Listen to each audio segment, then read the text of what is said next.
can't stop. Put the ball in my hands, watch, I'ma make it pop. Guaranteed every time I hear the beat drop like way too hot. Just can't stop. Way too hot. Just can't stop. Way too hot. Just can't stop. Way too hot.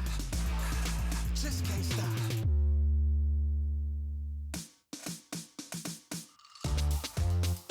Yeah. Bang. Boom. Let 'em know. Who you rockin' with? Who you rockin' with? Who you rockin' with? You're not rockin' with the best, yes, better than the rest. This a level up, cause I'm way too fresh. All I do is win, so I tend to say less. Except when I come through the flex. Rockin' with the best, yes, better than the rest. This a level up, cause I'm way too fresh. All I do is win, so I tend to say less. Except when I come through the flex. Come through the flex.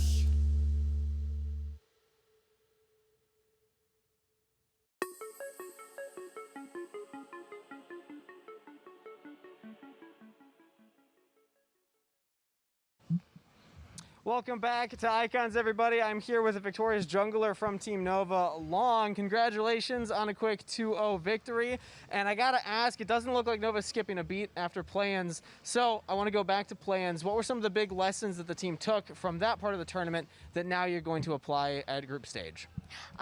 首先恭喜你们以2-0很轻松的拿下了比赛的胜利。想要问一下，来到这里之后呢，你觉得整个比赛当中给你们学习到的最多的东西是什么？目前来讲的话，就大家还是要谨慎一点。这些国外的这些其他赛区的队伍，还是有一些我们没见过的东西，就大家要小心一点。I think there are some new strategies we haven't been encountered with when we are in the WRL, so we need to be more cautious for this.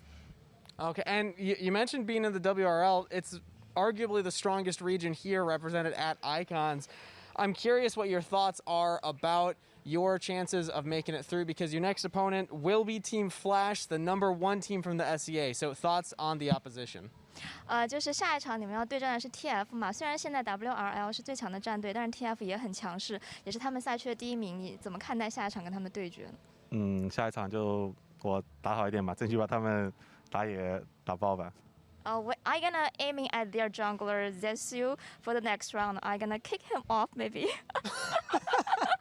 It's a good response right there. Now, overall, the WRL is considered, like I said, the strongest region. Why do you think the WRL is so strong?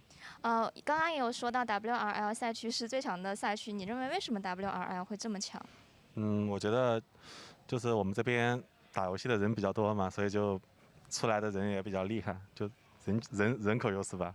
I think maybe it's the number of the players in our region are larger than other regions, so that's why. Okay, well, I mean, still, you're top 4 in your region, so that's impressive right there. Final question. I see that everybody has numbers on their jerseys. What's the reason that you chose number 99? 我看到你们的队服上都有很多的这个就是数字嘛，为什么你的数字是这个99号呢？因为当时让选一个数字嘛，然后我觉得这个99可能就不要太满吧，就给自己选这个数字好一点。I think the score for myself is only left 1 to be improved for myself. Wow, so you're 99 out of 100. Any final messages for the fans out there, Long? Any final messages for the fans? Sorry. 最后有没有什么话想要对粉丝说的呢？希望大家多多支持Nova吧，就多加油吧。Okay, thank you for your support for the Nova, and we're gonna keep go for it. Plenty of support for Team Nova and Long. Thank you so much. Back to you, Digon. 99 out of 100. That's crazy. 99 of the way there. That's insane. What more thing to... Yep, only one more to go. Well, again, Nova has moved it on into the next stage, or the next round of the group stage here. So both, I would say, both these next squads that we're about to play are going to try to do the same thing. And that, of course, is Liberty versus Rolster Y. And let's start with Rolster Y here. And TJ, you got your eyes on one specific player here. Yeah, so longtime fans of Rolster Y will see that there's been a little bit of a swap around here. It's not actually as wild as it sounds. If we go back to the Horizon Cup, Zero, who's now playing here in the mid lane, was playing in the mid lane under the name Ezek, and Nomel was their mid lane sub. So the player that has been dropped down is Salem, who played support for this team as recently as the WCK Finals. Not playing with the team for the first time. I think his contract ended. And so the former mid lane substitute is now playing support. And that will be No Mal. And we've seen a lot of these, I guess, role swaps, lane swaps here at Icons because of different regions, whether it's been, hey, this has worked better, or the player wasn't able to make it. So yet another one here, this time for the #1 seed in the WCK. And I will flag that's into Mana Frieza in this matchup. So welcome to support. Now you've got to play one of the best in this tournament at that role. Definitely. Now, Riku, who is another player that you have an eye on here for this #1 squad from Champions Korea? And I know we were talking about all the changes and stuff, but guess who's retained here? You got Luna, the best Corki player in the world. We saw him perform back in the Horizon Cup. He was amazing and solidified basically what the WCK style is, fighting at the Elder Drake and getting killer packages.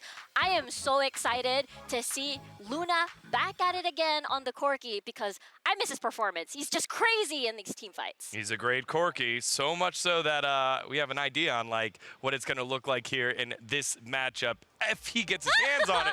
There it is. Oh, it's a diagram. Yes. What do you mean a diagram? Well, it's a diagram of how they succeed. Oh. It's very scientific. You see the mustache? Uh-huh. I see it, TJ. Yeah, that's important. That's very important.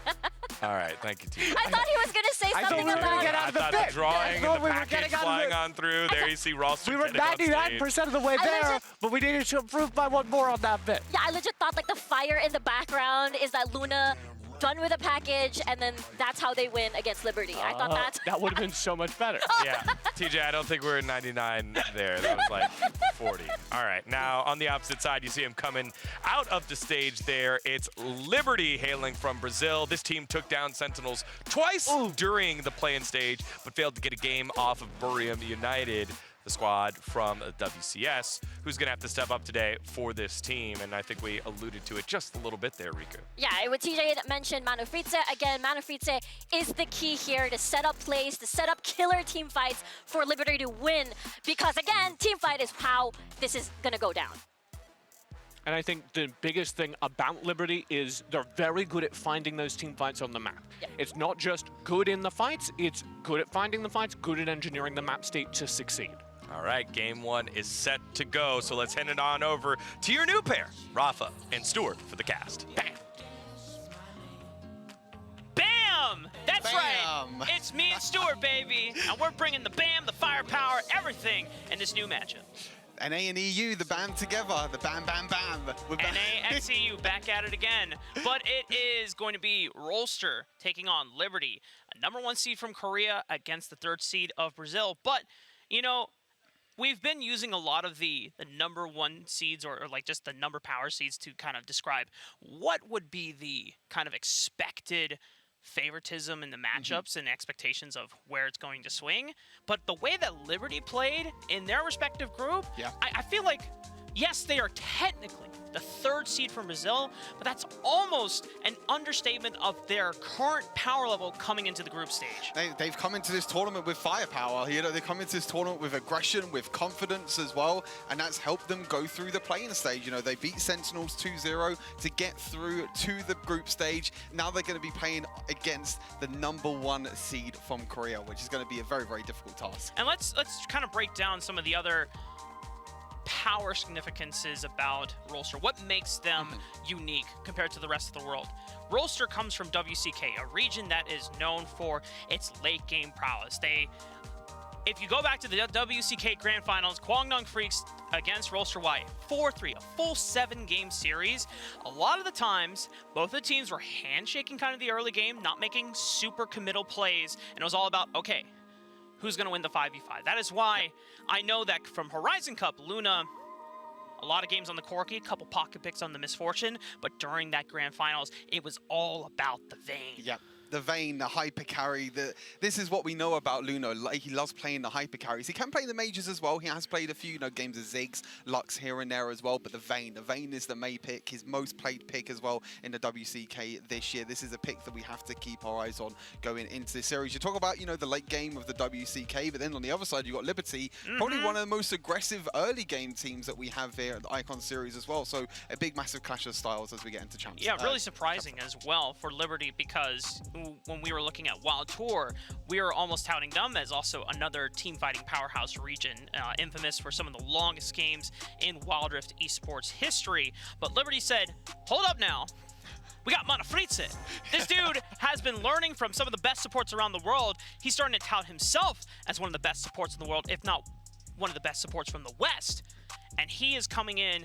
He has learned so much from his competition, and he's taking every lesson tenfold and amplifying it by putting into his own gameplay. And now it is about how Liberty can use Manafritze's agency to snowball against a Rolster team with a relatively new support. Yeah, Nomel, in the support role is, like you said, new. They don't have Salem now in the support role. That's who they had last year at the Horizon Cup. So it's a big, big task to go up against Manafritze as well. And the question is, will he get that Thresh pick? The Thresh pick is one of the picks we mentioned during the play-ins, which allowed him to roam around the map, make the plays, make the early aggressive plays as well. It is going to be left open by Rolster, so they're not too afraid of it just yet. So there's a lot of power picks open though, to be fair. Senna is still open. The Lucian is also still open, something that Luna has played himself as well as we get into the first picks, the Karma ban away. So there's a few power picks open that Rolster can take away.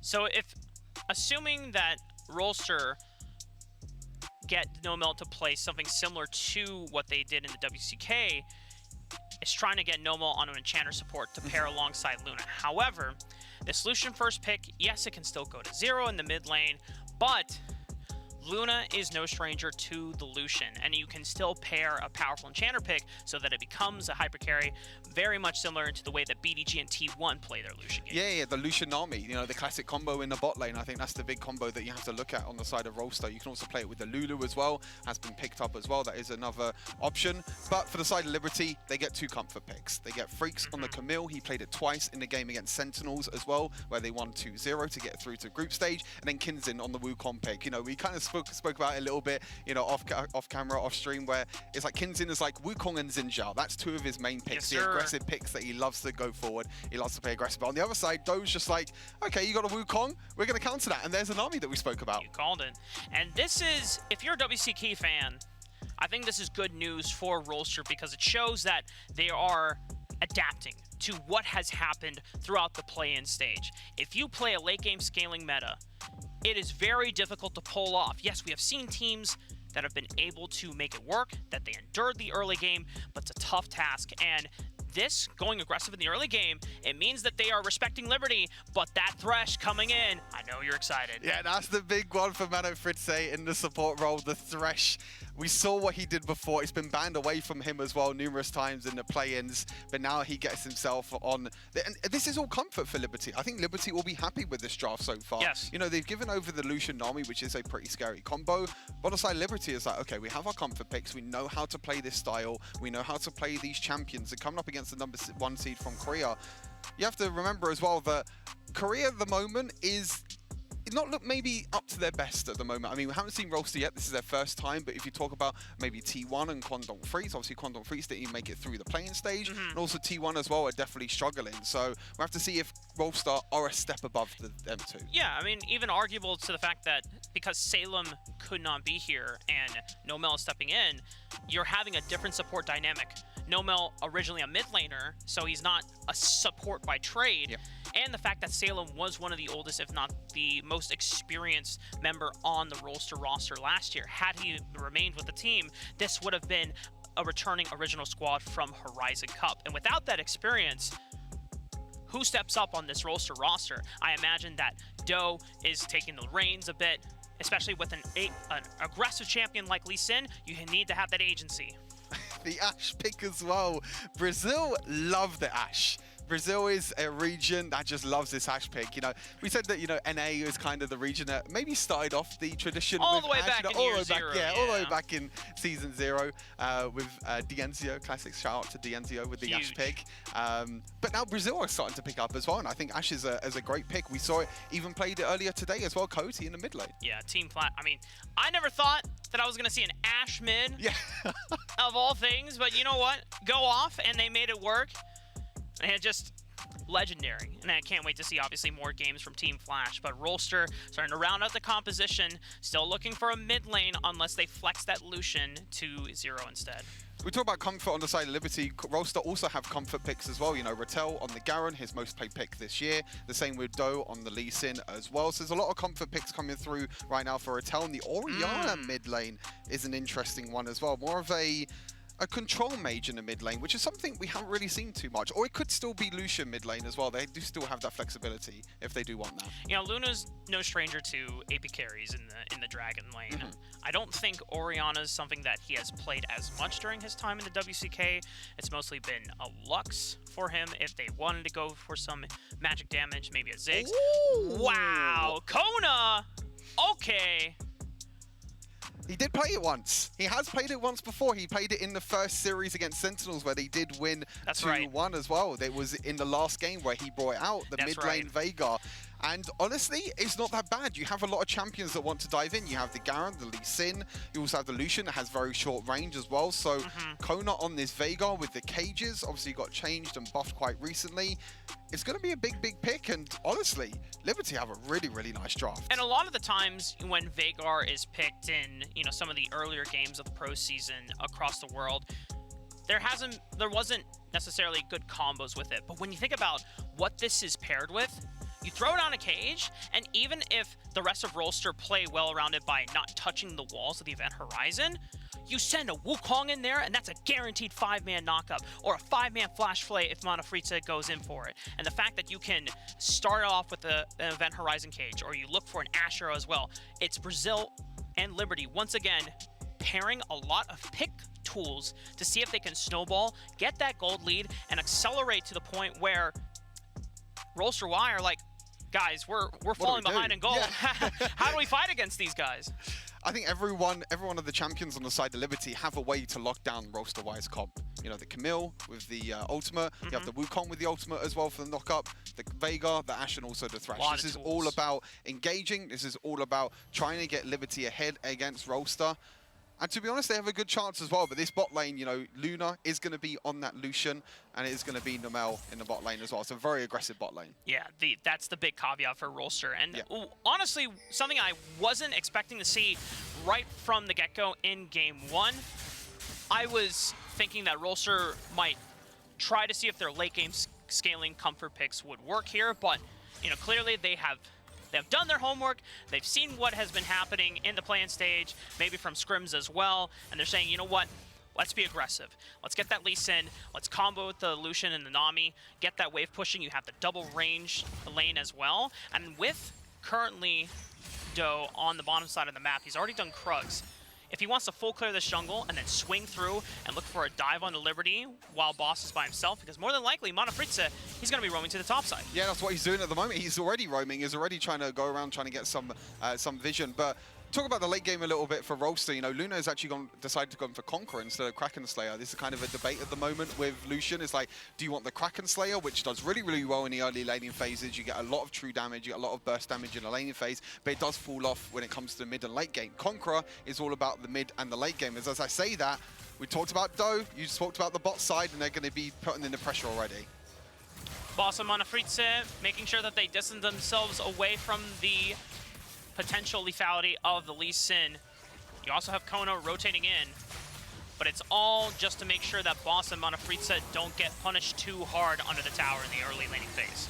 That's a lot of damage as well over to the side of Boss. The hook does land as well, but I don't think there's going to be nothing here. They're just trying to get the plate, and if they get the plate, which I believe they have done already, they're going to get that little bit of extra gold, which is going to be a nice start here for Rolster. We're seeing this a lot more often now, as Kinzin needs to be a little bit careful, but he does have backup from Freaks. Oh wait, Doe's going to come over as well. Oh, he got it! Oh man! And now, Liberty, can they get out alive? The blue buff, Doe says, thanks for the leash, bro. That's mine. Oh, he's now flashing flashing in. forward. Does he lock down Kona, or does he get a flash out? The exhaust Kona already flash. used. Kona should be fine here. Barriers also used as well. Oh, that was close. That's aggression from Doe. That's it's so unlucky. I think Kinzin smited it to about 50 HP, and then Lisa just came in, dashed over the wall, and just used the third ability, and then just stole away. It's really hard there. That's unlucky.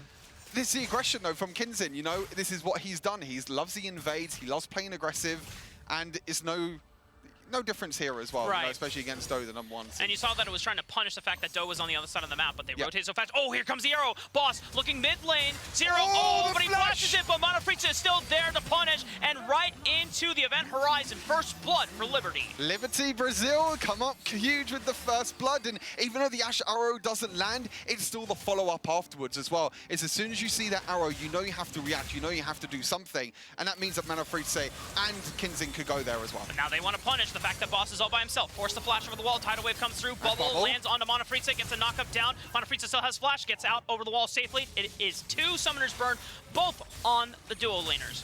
Yep, Liberty have to blow everything there. All 4 summoners in the bot lane also got down. Rattel, he has ultimate. Oh, God. He could look in. Ooh. Oh, close one. I felt the Demacian Justice about to come down from the heavens. I felt it as well. I About thought to it was going smite to happen. him. Demacia! Not in range, unfortunately, though. But he's going to get the advantage in the lane, though. Rattel on this game. Rattel is also a player that played really well last year at the Horizon Cup as well. Was one of the standouts for KT, who actually got top 4 in the Horizon Cup last year as well. And Rattel was one of the reasons why. Yeah, one of his most played was the Renekton. Among the 3 queens of the Baron lane at the time, Fiora, Riven, and Camille. And then, I guess another, you can argue, Aurelia as well. And then Renekton was just sitting up there, but Rattel just destroyed almost every single matchup. That's another matchup that we've been looking forward to as Freaks, who is so good at the split push. Can he leverage a similar advantage against Rattel, or will Rattel be able to hold it down? Oh, there's the this Ash Arrow dive, again. it's the Ash Arrow from Boss that locks down Nomel under the tower, and the response from Kinzin gets the double knockup on the dome, but Shockwave is huge from Zero.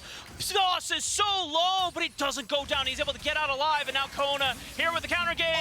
Boom! Primordial burst sends Zero back to the fountain. Oh, the counter engage again from Liberty. They're doing good. Rolster don't even have a kill yet. Oh, he knows. He saw. Oh, he's left it. Kona! Fala! Oh, he's gonna go. Kona! Fala! Rolster, talk to him, baby! Oh, Kona! Oh my God, this is... I've never seen anyone do this on Veigar before. The aggression. Veigar, gonna take a look again at this Coca-Cola pop-off. It was originally Rolster the one that went in for the tower dive. They tried to catch up Boss, but unfortunately, it was a counter gauge. Look at Kinzin. He's there on the flank, and you can see Kona is working his way all the way down as well. It's the fact that Rolster Y, they don't have the same target selection. Doe is on a different target. Monofritza is blocking damage both from Luna and Nomel. And the fact that it's just too slow of an approach, it gives a lot of time for Liberty to be able to counter-respond, and that this is the icing on the cake here. It was the ward as well. Oh, we don't get to see the last of it because we might get a little bit of exchanges. There's a bot lane fight as well. There's fights happening everywhere. Death Sentence lands after the arrow. Shockwave is used once again from Zero. This time, Rolster gets their first kill on the board. A second one adds on top. They finish off the kills this time around. I think the bot lane exchange as well went in Liberty's favor. It looks like Rattel did die as well down in the bot side. So trades across the map, but it is the Rolster who get another tower on the board. You can see Liberty, even though they have 6 kills, they're down in gold because they're losing objectives across the map. And that is the problem that Liberty need to overcome here. Rolster, the fact that they are, as you said, down in kills, they're maximizing their turret income and the gold that they're getting across the map.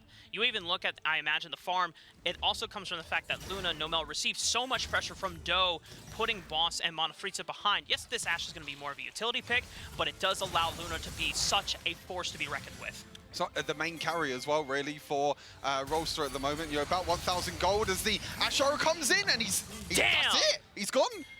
Liberty are just so clean with these pick compositions, and they just ready to fully commit. It just looks so damn easy to execute. Like you said, though, they need to get something out of this, though. They can't just keep getting kills after kills. Yes, that is gold, but you need to get objectives from it as well. Yes. They've already fallen behind. You know, there's already 2 towers over to Rolster, which is gold for the rest of the map, but look at the Mal playing so well in the vision. Oh, once again, Kinzen trying to go for the blue buff steal, but it's Nomel that stops him in his tracks, and he didn't have Smite available, so he couldn't secure it. The Tidal Wave stopping Liberty from under the tower. Bubble is clean once again from Nomel. Are you sure you haven't played support before? Because this Nami is looking kind of nasty. This Nami's pretty clean for Nomel. I mean, I guess he's had a bit of practice as the Ash Arrow goes in. They're going to go mid-lane. Look at the Ash Arrow. Zero. It lands on to two people, though. Doe is the one that's stunned up. Freaks punishing with the Hextech Ultimatum, but the answer back with the Shockwave is a lot of damage, and Freaks is forced to retreat. Oh, it's 1 versus 2 situation. Freaks felt confident, though, on this Camille, but yeah, Nomel, he's probably had a little bit of practice, you know, before Icons. You know, he's probably had a few games in solo queue from the Nami as well. And these tidal waves of bubbles, this is something I would expect from, you know, someone with a lot more experience. Yeah, I mean, the Rolster did have the benefit of not having to play in the play-in stage, so a little bit more scrim time. But, you know, shout-outs to Nomel for just putting the grind, getting the work done, and whoa, Doe looking for that insect on the Monofritze, but he dodges out on the Sonic Wave. Flash from Nomel, gets the flash response out of Kona as well. Liberty on the back foot despite all the early kills, because Rolster know they're the ones ahead with the goal. Kona with the really nice cage there, the arrow's going in again. Look at every single time it comes off cooldown. Boss is just always looking for that mid lane play, and they have to pick potential afterwards as well, you know, the hook as well. And I have to praise Kona's cage there, just stopping Doe from actually dashing onto Mana Fritze there. But a really good stasis by Doe as well. I think stasis is going to be quite important. You can see that actually Quicksilver Sash has been built by Zero as well, just trying to get rid of the crowd control that Liberty can offer. But stasis is really good against Vega ulti because you can just cancel it out completely. Yeah, while we have some time, Rift Herald spawning in 20 seconds. These are big shout-outs to Kona, because when we were looking at Liberty, some of the big characters that we were looking at, really praising and looking to make make this game somewhat of an easier road for Liberty was Monofritze. Rolster identified that by putting pressure on him and Boss in the early lane, diving him and preventing him from being able to get the roams off. What does Kona do? He says, look, I'm the big man on campus. I got a big cage. What are you gonna do? He's split up at the moment, though. He needs to be a little bit careful. The Lantern's coming in. We could be getting ourselves a fight. There's the arrow. Right on to Zero. Kinzen trying to go stealth mode on them, but Shockwave on the three is huge. Great counter response from Rolster. Why? But Boss is hitting arrow after arrow, getting volley after volley. Damage rips apart Rattel. It's an eventually trade of frontline for Monofritze. Liberty still on the forefront, fishing for damage. Already used the Primordial Burst, doesn't get another target down, and Rolster is forced off the Baron. 1-for-1 trade for now, but Rolster the ones who do get the flash over the wall! And he goes down. Rolster get the Herald, and now they're gonna look mid lane. Clean bubble. Exhaust is clutch, though, ensures that Luna does not get enough damage off on Kona, but the Rift Herald is sent into the tower, and you're already here. Oh, wait, what is that? Oh! we heard the cheers from Liberty, and we're like, what just happened? But we did not expect that arrow to do that much damage. I didn't think that was going to get the kill. I thought it was just going to get a stun and maybe something else afterwards, but okay, we'll take it as we take a look back at this replay as well. This is a really, really close fight. It started off with just Rattel tanking everything in the front line. You take so much damage, but the shockwave there by Zero was absolutely massive. Counter response from Liberty. The fact that only Monofritze goes down, you would imagine that with a great shockwave response from Zero, could have netted more out of Rolster. Obviously, of course, it was the objective take afterwards that still gains them the net advantage. Yep, the advantage, and then we can see in live as well, in the picture-in-picture as well, there's just going to be another team fight. This Event Horizon Doe comes in, attempting the steal, but Kinzen is clutch with the smite, secures it for Liberty. The fight is on still. Once again, Shockwave already used. Liberty on the back foot, fishing for a death sentence. Doesn't find anyone, but Zero's now on the retreat because Boss is pressing forward with these arrows. Once again, Volley does not find any more targets here. Eventual trade of Baron laners, and Liberty up with the Dragon. You feel like there's the initial initiation from Liberty and the initial engage afterwards, and I feel like if Rolster can survive that, they have the damage afterwards. We go to a pause as well, unfortunately. But oh no! Guys, before we got on the cast, I was talking to Stuart, and I was like, you know what? I feel like we're going to have 2 pauses today. I don't know why. Just something, and Stuart just looked at me and was like, Rafa, why would you say that? of all things to say today, why would you say that? See, now you're forcing the accent a bit again. It doesn't sound... those words are hard. I don't think I've heard...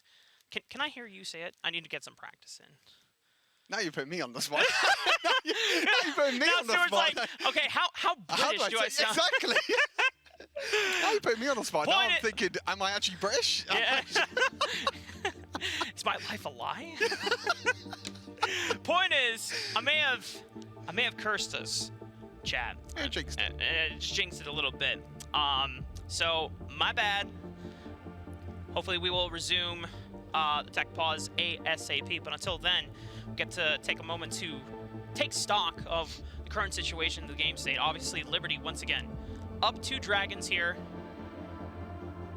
The big issue though is that they're still finding themselves down gold. Yep. Now, when I ask you though, as someone who's played a lot of Lucian, how much more difficult does it get for you the later the game goes on against a composition like Liberty?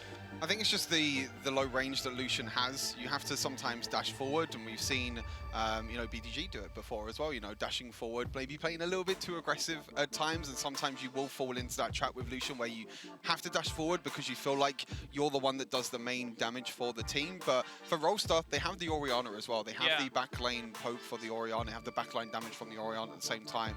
But it is going to be difficult. There is a lot of engage on the side of Liberty, and you do have to be careful. But you have the Nami by your side. You have to disengage from the Nami on the other side as well. And I feel like these team fights have been very, very even, to be honest. And I feel like as the game goes on, Lucian is going to get stronger, especially with the Conqueror as well, and especially with the Nami by your side as well. You feel like that, Rolster are in a pretty good spot right now.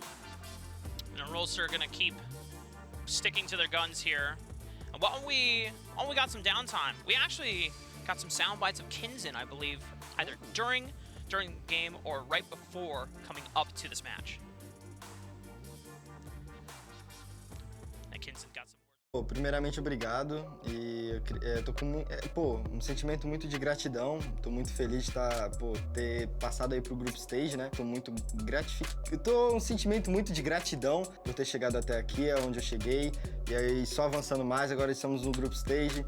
Então acredito que, a gente tem um potencial enorme lá. Mas eu acredito que a JDG, eu acredito que vai ser o melhor confronto, porque desde que a gente chegou aqui, a gente scrimou contra os caras, foram screens muito boas. Os caras, quando eu vi que a gente caiu no grupo deles, eu falei, cara, que da hora vai ser jogar contra esses caras, porque eu aprendi muito com eles. Então vai ser muito gratificante estar jogando ali contra eles.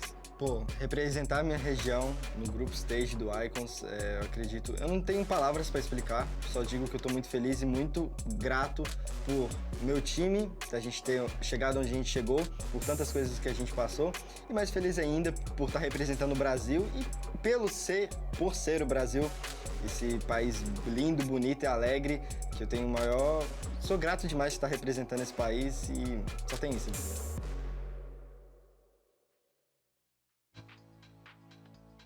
Hell yeah, Kinzen. I like that. And I'm just super happy to be here, and also, seeing the group that he got put in, seeing some of his biggest idols.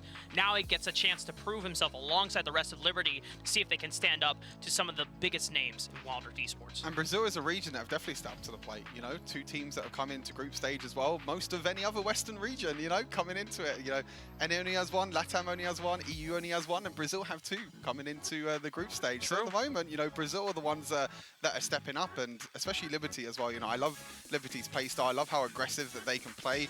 But as you said, during the games, and especially during this game as well, you can see the aggression and the team play is there, but it's just about the map control, and it's just about what they do with their leads, or what they do with the advantage from the kills, which is kind of their setback at the moment. And it's the efficiency of how well Rolster are able to make map moves versus Liberty, because there's a reason why they've already come to admire Rolster so much back when they first saw them at Horizon Cup in November last year. That Rolster, despite being down in these fights, they're making greater use of their time on the map to take turrets away, to just accelerate gold into their pockets. It allows them to be ahead, solid 3,000 gold here. Yeah. Liberty do have 2 dragons though. They do have that by their side at the moment, so they are going to be getting the extra stats from the dragons, as we've seen. Manfred's saying Kona. This is the pick that, Liberty can look for, especially with the cage. And oh, look at the timing.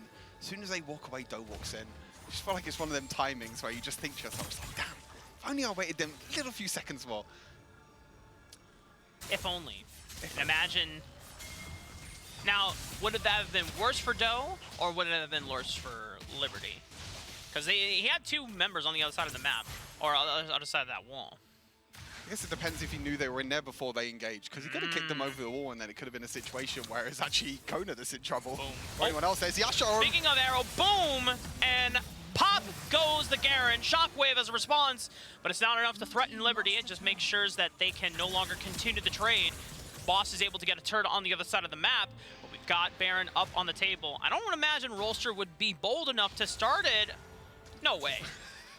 We were thinking for a second, we were like, safeguard over the wall? There's no way they're thinking about it. But again, Liberty get a kill. They use the Ashara to great effect. But again, what do they get from it? They're just getting kills. They're just getting gold from kills. And again, you feel like Rolster are still in control of this map. You can see, especially the bot lane lead at the moment. You know, Luna sitting on 10,500 gold, pretty much a 3,000 gold lead up from Boss as well. Like you said, Ash is more of a utility AD carry, so maybe doesn't need as much damage, but he is going for a crit build. He's not going for the original, you know, mana immune into Trinity Force build where you want to get a lot of cooldown with the ultimates. He's going for a more damage build, so he needs to get a few items to actually deal enough damage. And I think the big indicator of that as well is... There it is again.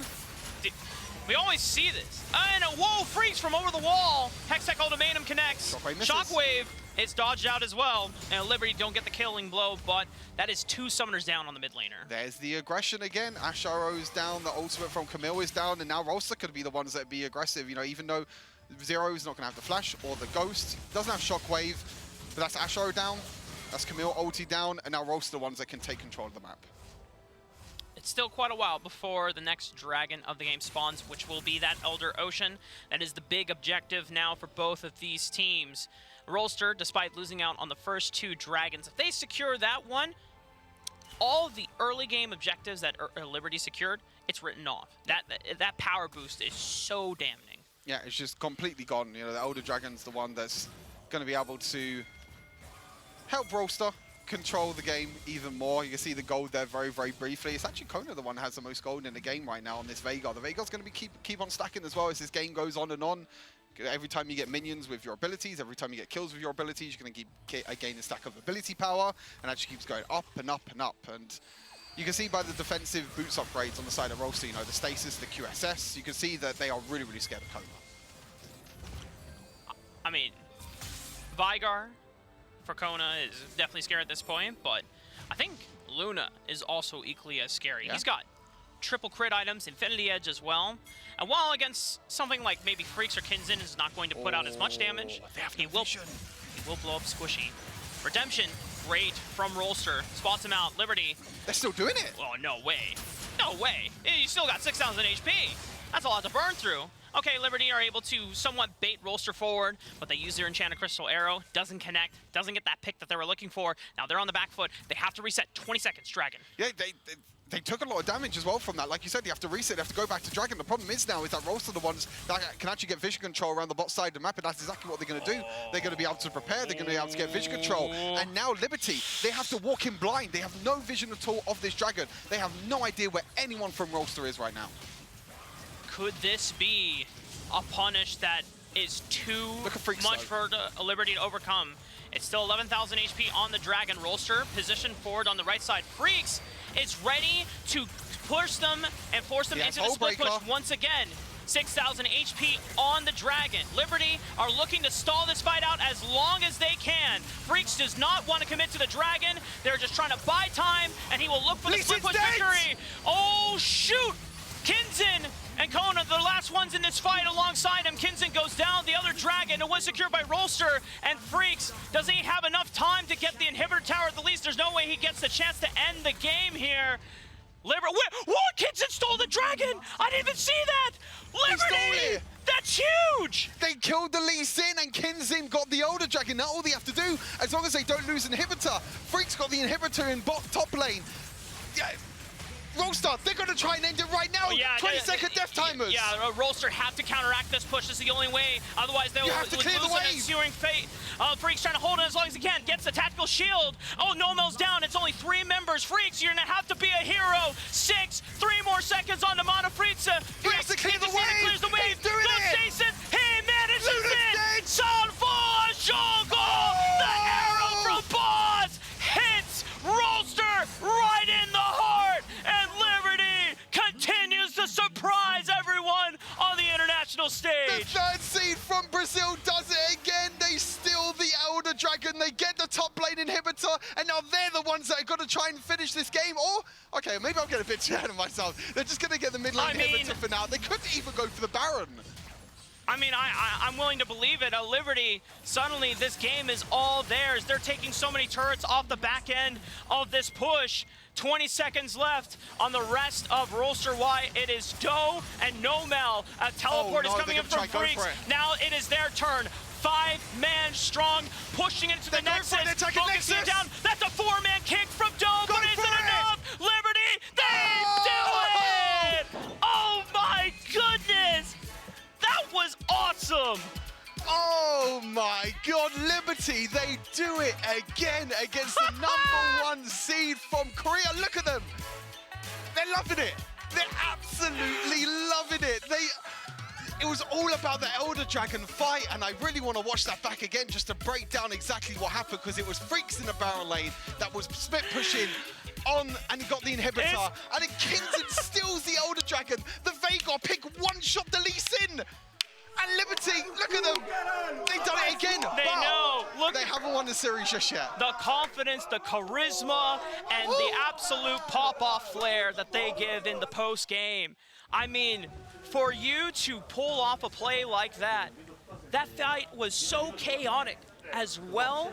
I didn't even realize that Kingston had managed to steal the dragon. In the aftermath of that, I thought, oh man, Freaks, sure, he gets the inhibitor, but at what cost, right? But then you see the icon flip up. It's like, oh, this game is flipped around. Oh, the Veigar pick as well was absolutely huge for Koda as well. It was amazing. That was one of the best games I've watched. Dude, Liberty keeps delivering banger after banger. Dagon, Riku, TJ. How'd you break that down? Yeah. How do you break that down? What happened? I don't know. That was a full one with everything in it there. I don't know how you guys got through that cast. Great job there, Rafa and Stuart. And the combo, the draft, all of it there is, whoa, gold charges popped up out of nowhere. Bam, bam. Very much so. Yeah, even the production team on the little BAM train.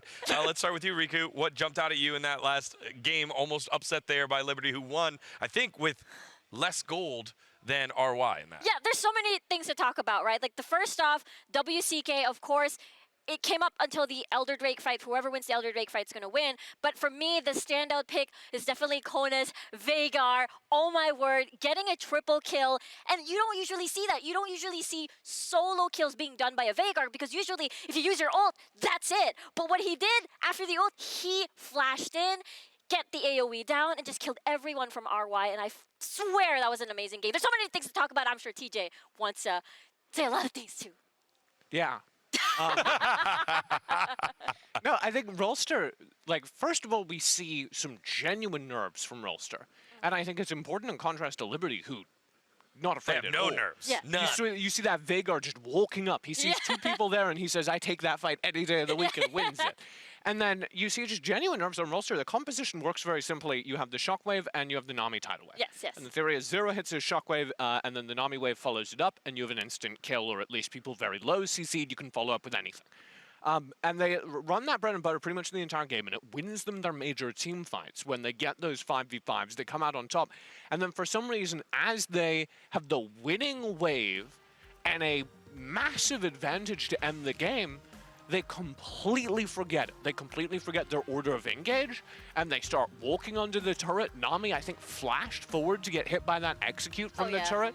Just very messy from Rolster, and the only takeaway is this is their first game on stage, and it must literally just have been that, and Liberty are a team that you cannot get away with that against. Yeah, and the worry right now is the look on the faces there of the WCK champions. That has to be killing. Yeah. This is their first game, and now they're immediately on to their final game of the series, possibly final loss of the series, to have your backs against the wall like that without having to face the fire like the way Liberty has. And Liberty's playing with such a freedom and such a looseness on stage. They're laughing, they're cheering, they're jeering, literally jeering when nothing is happening. These ash arrows that are landing cross map have been nothing but momentum boosts for the squad as well, despite the fact that they were down like 3,000, 4,000, 5,000 gold throughout the game.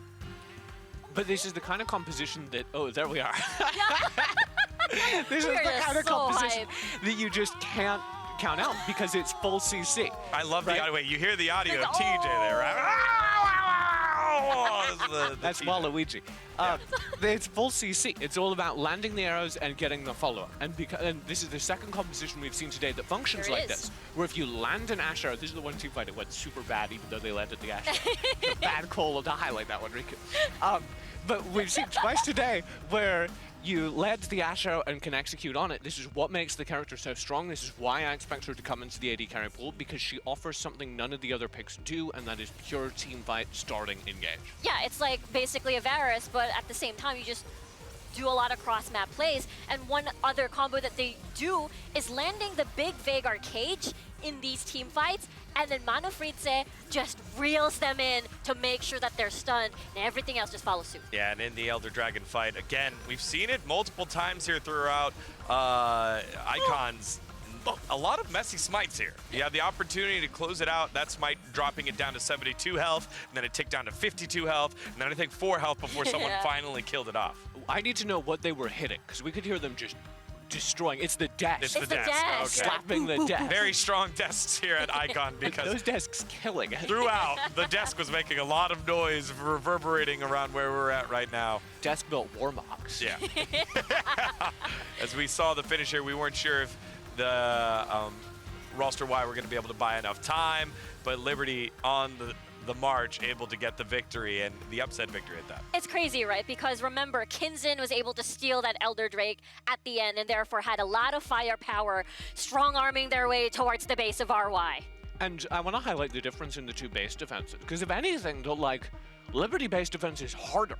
But you see, when you're in the 1v4, you do the only thing you can do, which is get real aggressive, take advantage of spent cooldowns, try to kill the minion wave. Yep. Try to slow down the minion wave, even. Yeah. And on the opposite side, when it's Rolster's turn to try and save the base, they have the kit to stall it out, but they're playing back behind their Nexus. And it just feels like Rolster weren't taking the risks they had to stay at pace with Liberty, who even, as you talked about, behind 2,000 gold, are making plays, are trying to find advantages anywhere they can on the map.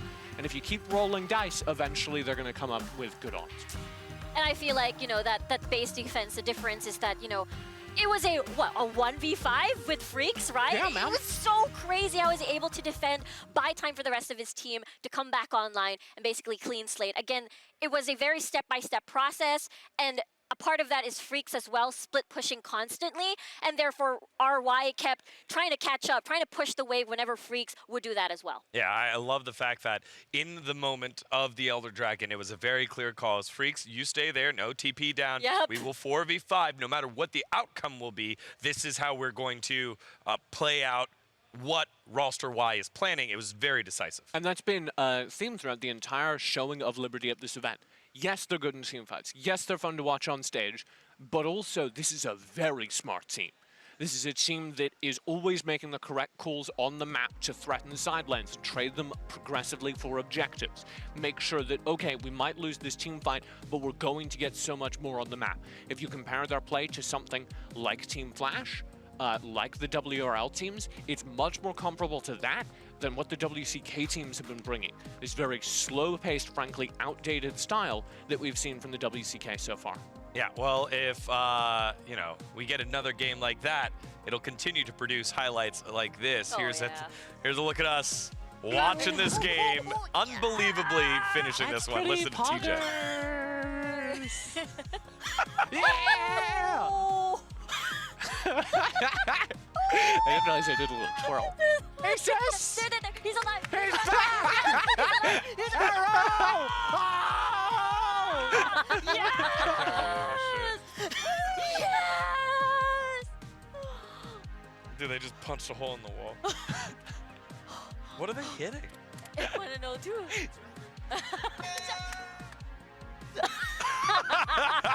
It's full of excitement. Riku, could we get a reenactment of that? I'm Maybe telling you, later. Riku is one of the most animated people I've ever met. And TJ makes some of the funniest noises I've He ever heard. twirled a little bit up there. We are the noise analyst desk right on here. Onomatopoeia gets us through, and here we go. Champ Select here at the analyst desk. It's do or die time for Rolster Y. Kind of crazy. Kind of crazy. Yeah. You know, it was like, all right, Liberty's going to give him a good... Yeah. Liberty's going to give him a good showing. But, you know, Rolster Y feeling pretty comfortable here. But now, Rolster Y with their backs against the wall. I want to see Liberty get those combo comps again. Get yourself the tools to isolate picks. We've seen that as a strength for Mana Frieza. We've seen that as a strength for how they find team fights. Give them cross-map tools. The Camille being able to play on the side lane was huge. So, very set plan for Liberty. For Rolster Y, we've seen the Shockwave combo comp, didn't look great. I frankly want to see more in Luna's hands. We're talking big game about him. Maybe run something like a Varus comp that's going to put full authority of the game in his hands. And yes, Liberty are going to try to pick you apart, but if we see something like a Fortress comp that's got full tank on the front lines and a Varus or something behind, that to me is the way Rolster can look to shut it down. I will say, immediately, first ban of the Varus, second ban of the Ziggs. Same Yet thing. again, Same none of exact that bans. happened. Yeah, removing immediately the wave clearers, right? And that means, again, this could possibly be for RY, the Lucian back at again. But I don't think Lucian is a great team fight carry in Elder Drake fights. You would rather have the Corki that has a lot of coverage on AoE damage. Lucian is really good if you're going to start winning in the first 5 minutes. Yes. There has been no team at this tournament that has consistently done that. Yeah. And No. not even the WRL teams are consistently winning in the first 5 minutes. And so Lucian has consistently seemed like a mispick at this tournament because teams are not able to activate him during his strongest period. And yet again, it does seem like he's going to be with the highest priority AD carry left in the pool. But we do get that Camille stolen away. Yeah, I love this pivot, right? They've got the Camille. That means, good. yeah, Hexac Ultimatum into perhaps other combos as well. We also have the Gallia that hasn't exactly been appearing in the draft, but Gallia is such a big, strong team fighting champion, and the fact that Liberty likes these magic champions as well in these team fights makes it a very juicy pick for them. Liberty start things off instead with the Lucian and the Wukong. That's going to mean that they have like a little bit of both here. You've got that Lucian for that early game acceleration we were talking about. Liberty are going to try to force that, and I actually do trust them more to take those kinds of risks to accelerate that Lucian. And then the Wukong, who typically comes online throughout the mid game into the late game. It makes me curious to see what Liberty, what Mana Frieza is going to take again, because he is a big part of the piece on why they were getting and starting these fights. And meanwhile, RY, they have the Thresh. These are still bans. I know. This is still them taking things away from Liberty. We saw how good Freaks was on the Camille, not having that again. We saw how good Mana Frieza was on the Thresh, not having that again. Rolster very deliberately stealing away picks that overlap between the two pools. And I asked for a hard carry, AD carry in Luna's hands. It does not get much better than that. This is going to be scary, right? The Draven versus the Lucian. So now it's going to be very apparent. If they want to move the Lucian instead on mid lane, then basically give up the lane, just put something on a wave clear, an AP champion that is saying, we're going to give this up, we're not going to win the 2v2, it's fine. I want to see the rest of Rolster be tanky. Put like a Diana in the middle of the map, maybe even a Galio, have full HP, build your team around the fact that you can get this Draven big, and then end the game once the Draven gets big. But Liberty not backing away from the battle here. They're going right into that bot lane, said, come bring it. Lucian, Nami, we've hit on it over and over again.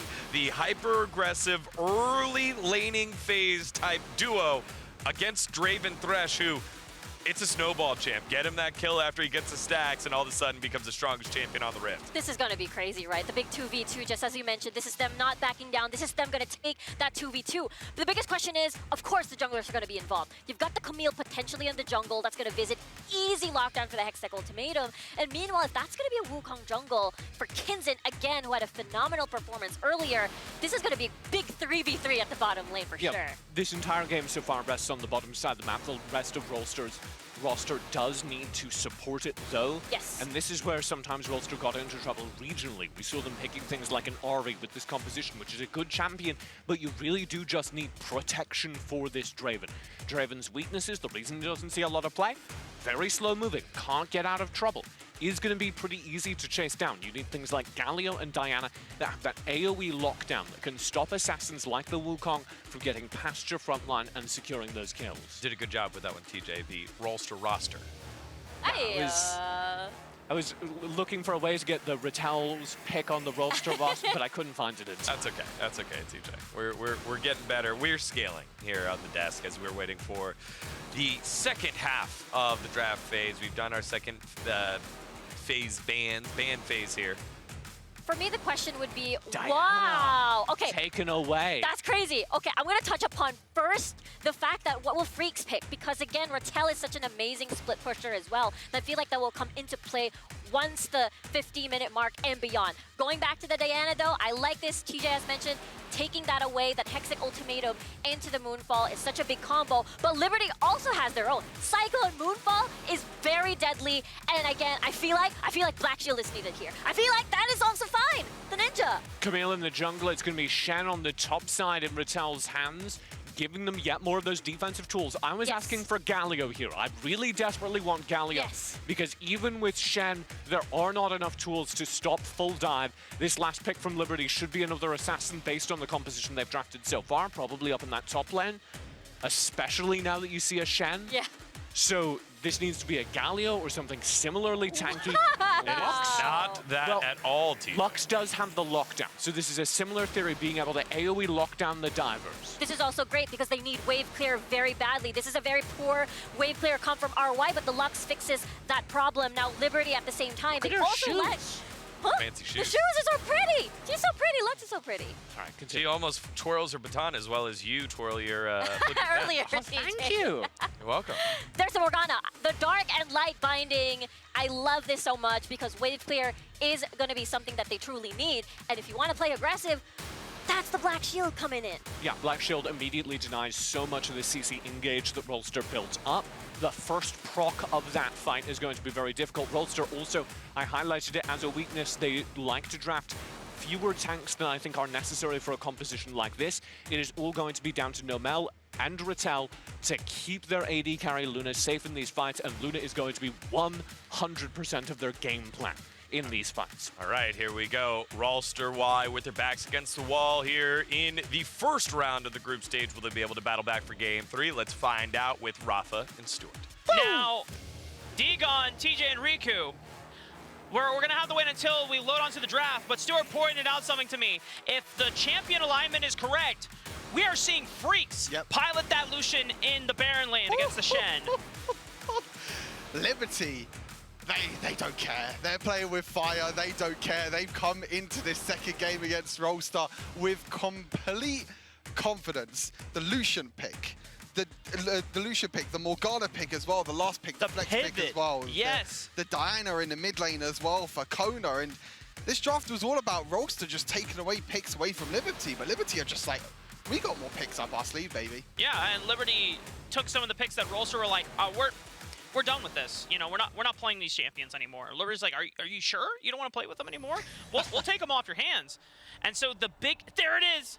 Freaks. Lucian running the exhaust flash as well for the more aggressive setup, but also acting as a defensive countermeasure in case Doe visits the top side of the map. Yeah, he knows he's in there from the first ability, but this is going to be hard for Rattel. I'll be totally honest. Freaks is going to have a lot of early pressure, especially with the Kraken Slayer as well. I mentioned in the previous game with Luna. I mentioned in the previous game with the Conqueror that Freaks is going to have a lot of early pressure. Now, the big thing, though, I know we're excited about the Lucian top lane, but of course, the big thing that we were excited about primarily was Luna. Oh, yeah. Yeah, he was doubling down, saying, okay, Lucian wasn't enough early game aggressive power. We're going with the Draven. And he's only played it once during the entire WCK playoffs.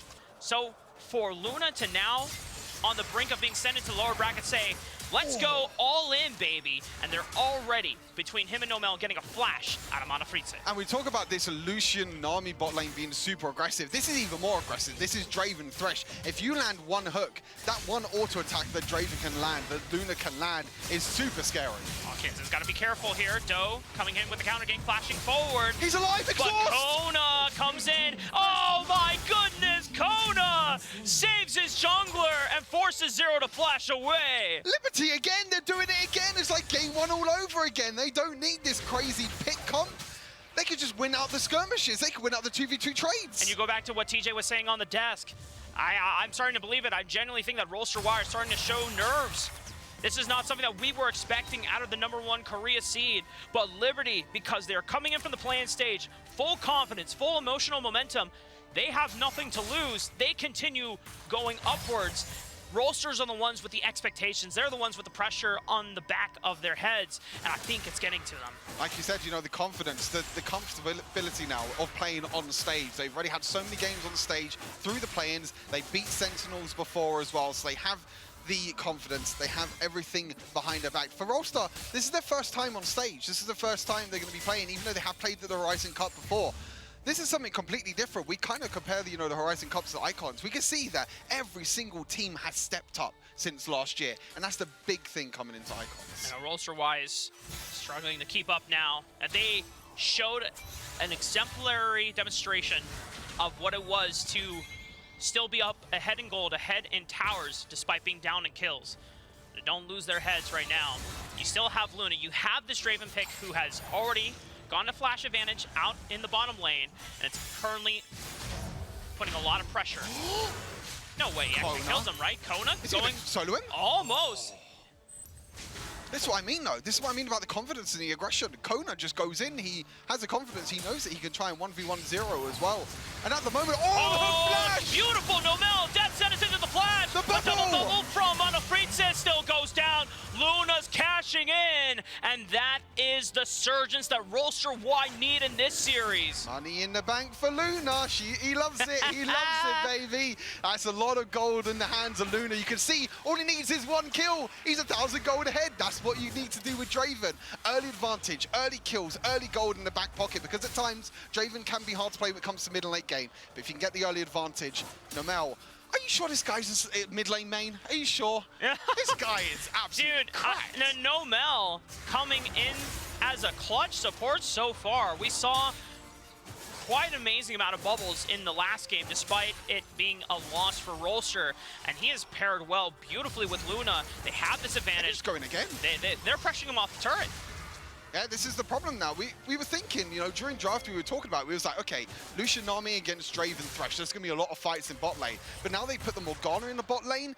Draven Thresh kind of has pretty much a free lane. Morgana can't do really anything at all against Draven and Thresh. And I imagine that the concept for Liberty was, okay, well, Morgana will just wave clear against Draven.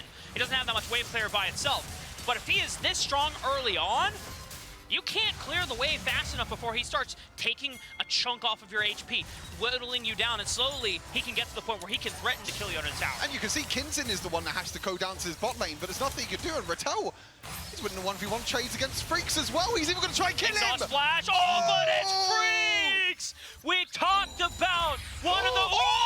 Freaks dodging out on Zero's final spark. Wait, look at Draven ulti! Draven ulti, catching it. Oh, man! We were talking about Freaks, one of the big moments, one of the big challenges for this Baron laner who surprised us all during the play-in stage, through his split pushing, through his 1v1s, that you are going up against one of the best Baron laners in the world in Rattel, one of the long-standing tenure members who was also one of the best Baron laners during Horizon Cup. He takes him on in the 1v1, and he stands tall. Oh my god, the 1 versus 1, and Bert Freaks is now in a bit of trouble. Draven has to push this lane fast, but Freaks, he's in a lot of danger. He's got flash, but... Give the kill to Draven. Yeah. Beautiful.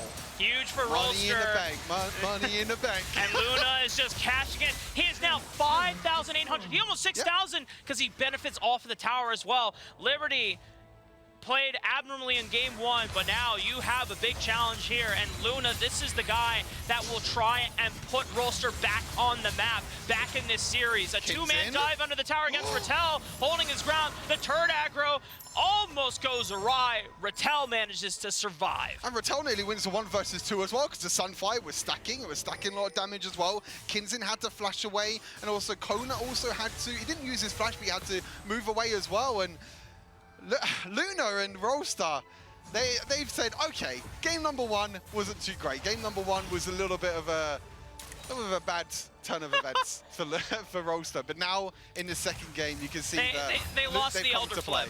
Yeah, happens. And in not taking any credit away from Liberty because they managed to pull out a beautiful play in the end. But now Rolster playing to Luna. This time further indexing, all inning on this Draven. They're setting him up again once. Another time, and Kona is the person that falls in result.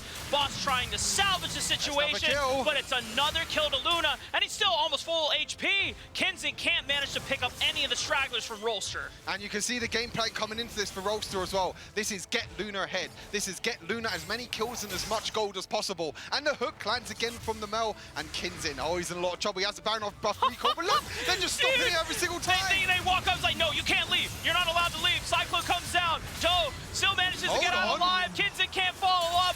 Another kill. Cashing in for Luna. 8,500 gold. He's so rich on this Draven. Oh my god. And this is a scary thing about Draven. If Draven could get ahead, if he could just keep doing this, look, he's so confident as well. And the Lantern gets him to safety. Yeah, even through the exhaust, Kona thought that he could get that 1v1, which he was very right in his own mind to. Oh no, Kona was going for the dive, but he forgot about the stand. United Shield from Rattel. The second win comes in. And Rolster, this time, they are the ones not only ahead in kills, and ahead in gold. He's got 9,000. He's on 2 items at 9,000 gold after 8 minutes in the game. That's over 1,000 gold a minute. What is going on? He's 5-0 right now on this Draven. The stats for his GPM is going to go crazy after this game, dude. Oh my, I mean, this is the plan though coming into this. This is always what you need to do with a Draven. If you see a Draven in your game, you know you have to play towards that lane. And this is what Rolster did exactly. It was the 2 versus 2 kill in the start that started things off for Luna, but then after that it was Doe roaming around, trying to get the Draven ahead, and that's exactly what they did. And all the kills are on the Draven. He has 2.5 items and a stasis enchant boots. How do you kill this Draven? It's Stormrazor Bloodthirster, so not only he has enough crit to threaten you, he has the guaranteed slow on the first auto attack, but then he has the extra lifesteal from the Bloodthirster. Yep. Like, what do you do? Oh god!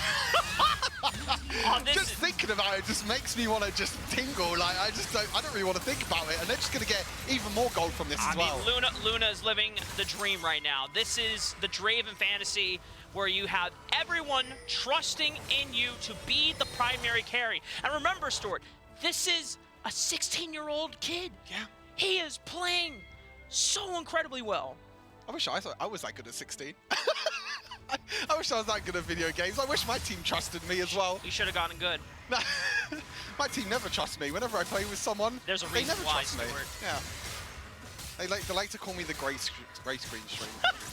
That's what I'm known for. I'm not known for my Draven. I think people will know that as well from Twitch chat, from YouTube chat. They know that my Draven is not as good as Luna's. Definitely when I've tuned in, I've seen a lot of Ashe gameplay at least 50% of the time. The other 50% is you in the fountain. Trying to use the Ashe arrows to go across. I'm just a utility ADC. I'm never the carry. Happens. Like I said, my team never trusts me. It's unfortunate. Well, Liberty, it's a 5,000 gold deficit. And most of that deficit is on Luna. So normally, one would expect that, okay, win condition simple. Just kill Luna. Forehead. That's Do you really think it's going to be that simple? One is not going to be able to simply just walk up and kill Luna in his current state. You're going to have to commit all 5 members and hope that Luna is just by himself. And most likely, that won't even be the case because if Nomel is not nearby with a Dark Passage, Rattel is going to be saving that Stand United for him as well. Yeah, you got the Stand United from Rattel, you got the shield from Lux as well, you've also got the Thresh Lantern, you got everything else, you got the Camille ulti, which could be there to save Luna at the same time. They've got everything to help the Luna at the moment, and you can see the goal lead at the moment is about 5,000, but they're obviously the ones that are still playing aggressive. They're trying to go for a split push, but meanwhile, they're losing the objective, they're losing the Dragon Liberty. You need to do something about this. They're just trying to roam around. They're trying to get the tower. They're going to try and get the top tower here. Lux Ultimate does try and clear the way. I think they get it. They give the Dragon for free. Tier 2 tower for Dragon. It's not too bad, but look at Rolster.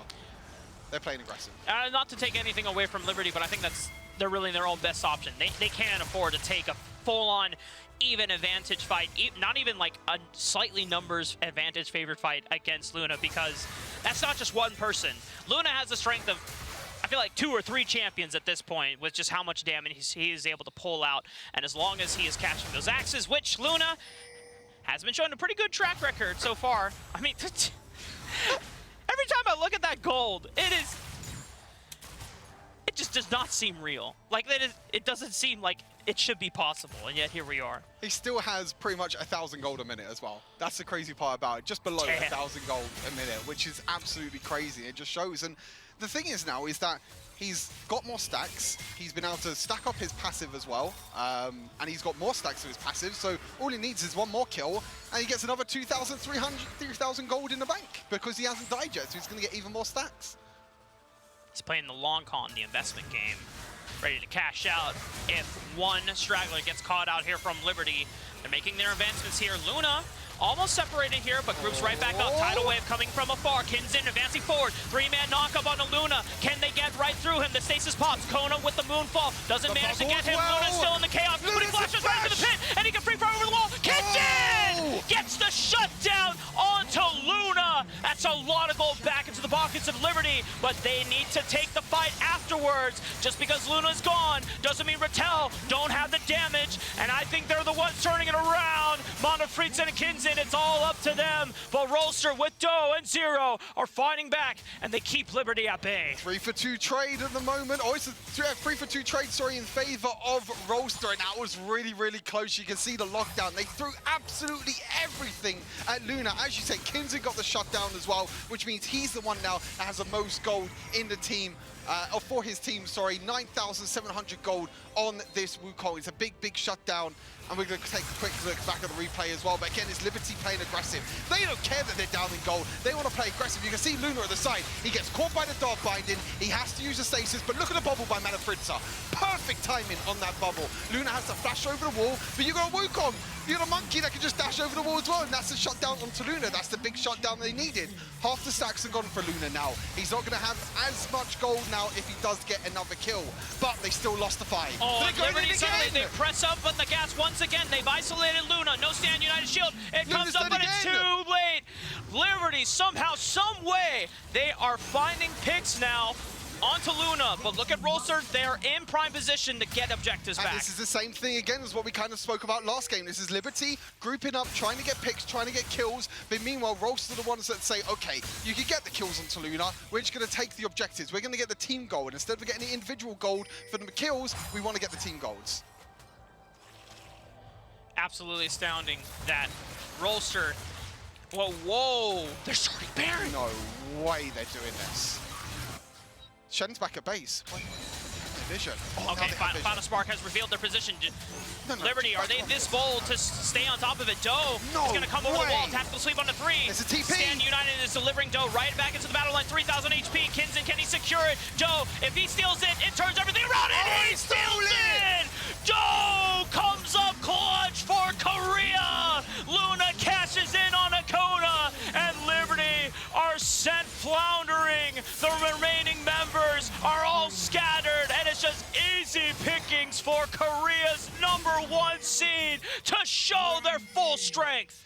That was a desperation play by Liberty. They wanted to try and get the Baron. They want to try and sneak it. But the problem was they were just focusing down Kinzin. Kinzin had to use the stasis. And because he used the stasis, he couldn't use the smite. And now Rolster, they're looking to finish the game. It's only Boss. He's got insane wave clear. But against Baron Minions, it's a tough task to be able to live up to. Already Doe stalling enough time under the tower, forcing Boss back. But he gets taunted as he flashes in. Stasis is up. But that's that. Rolster back in this series as we go to match point. What a banger of a series, Rafa. The first game was Liberty. They win the Elder Steal, they win the fight, and now it's Rolster the ones who steal the Baron. They steal the big objective. They go for the victory. And what? I need a breather. And in a tournament where Korea's strength seemed to be wavering from the outside looking in, where the number 2 seed Kwangdong Freaks fell to both Burirem and Sentinels in the play-in stage, not even making it to the group stage. T1 already on the back foot in the lower bracket. All the WCK fans looking to Rolster saying, is there a team that can advance, that can show what our region is about? And Rolster are able to answer back in a most dynamite way. Rolster and Luna steps up as well. Luna on the Draven was a big one, and I feel like the support as well. You know, Noel in the spot lane, Noel, sorry, in the bot lane, the support. Huge plays by him as well on the Thresh. They're taking away the comfort picks from Liberty. They take away the Camille. They take away the Thresh, and they say, we're just going to beat you at your own game.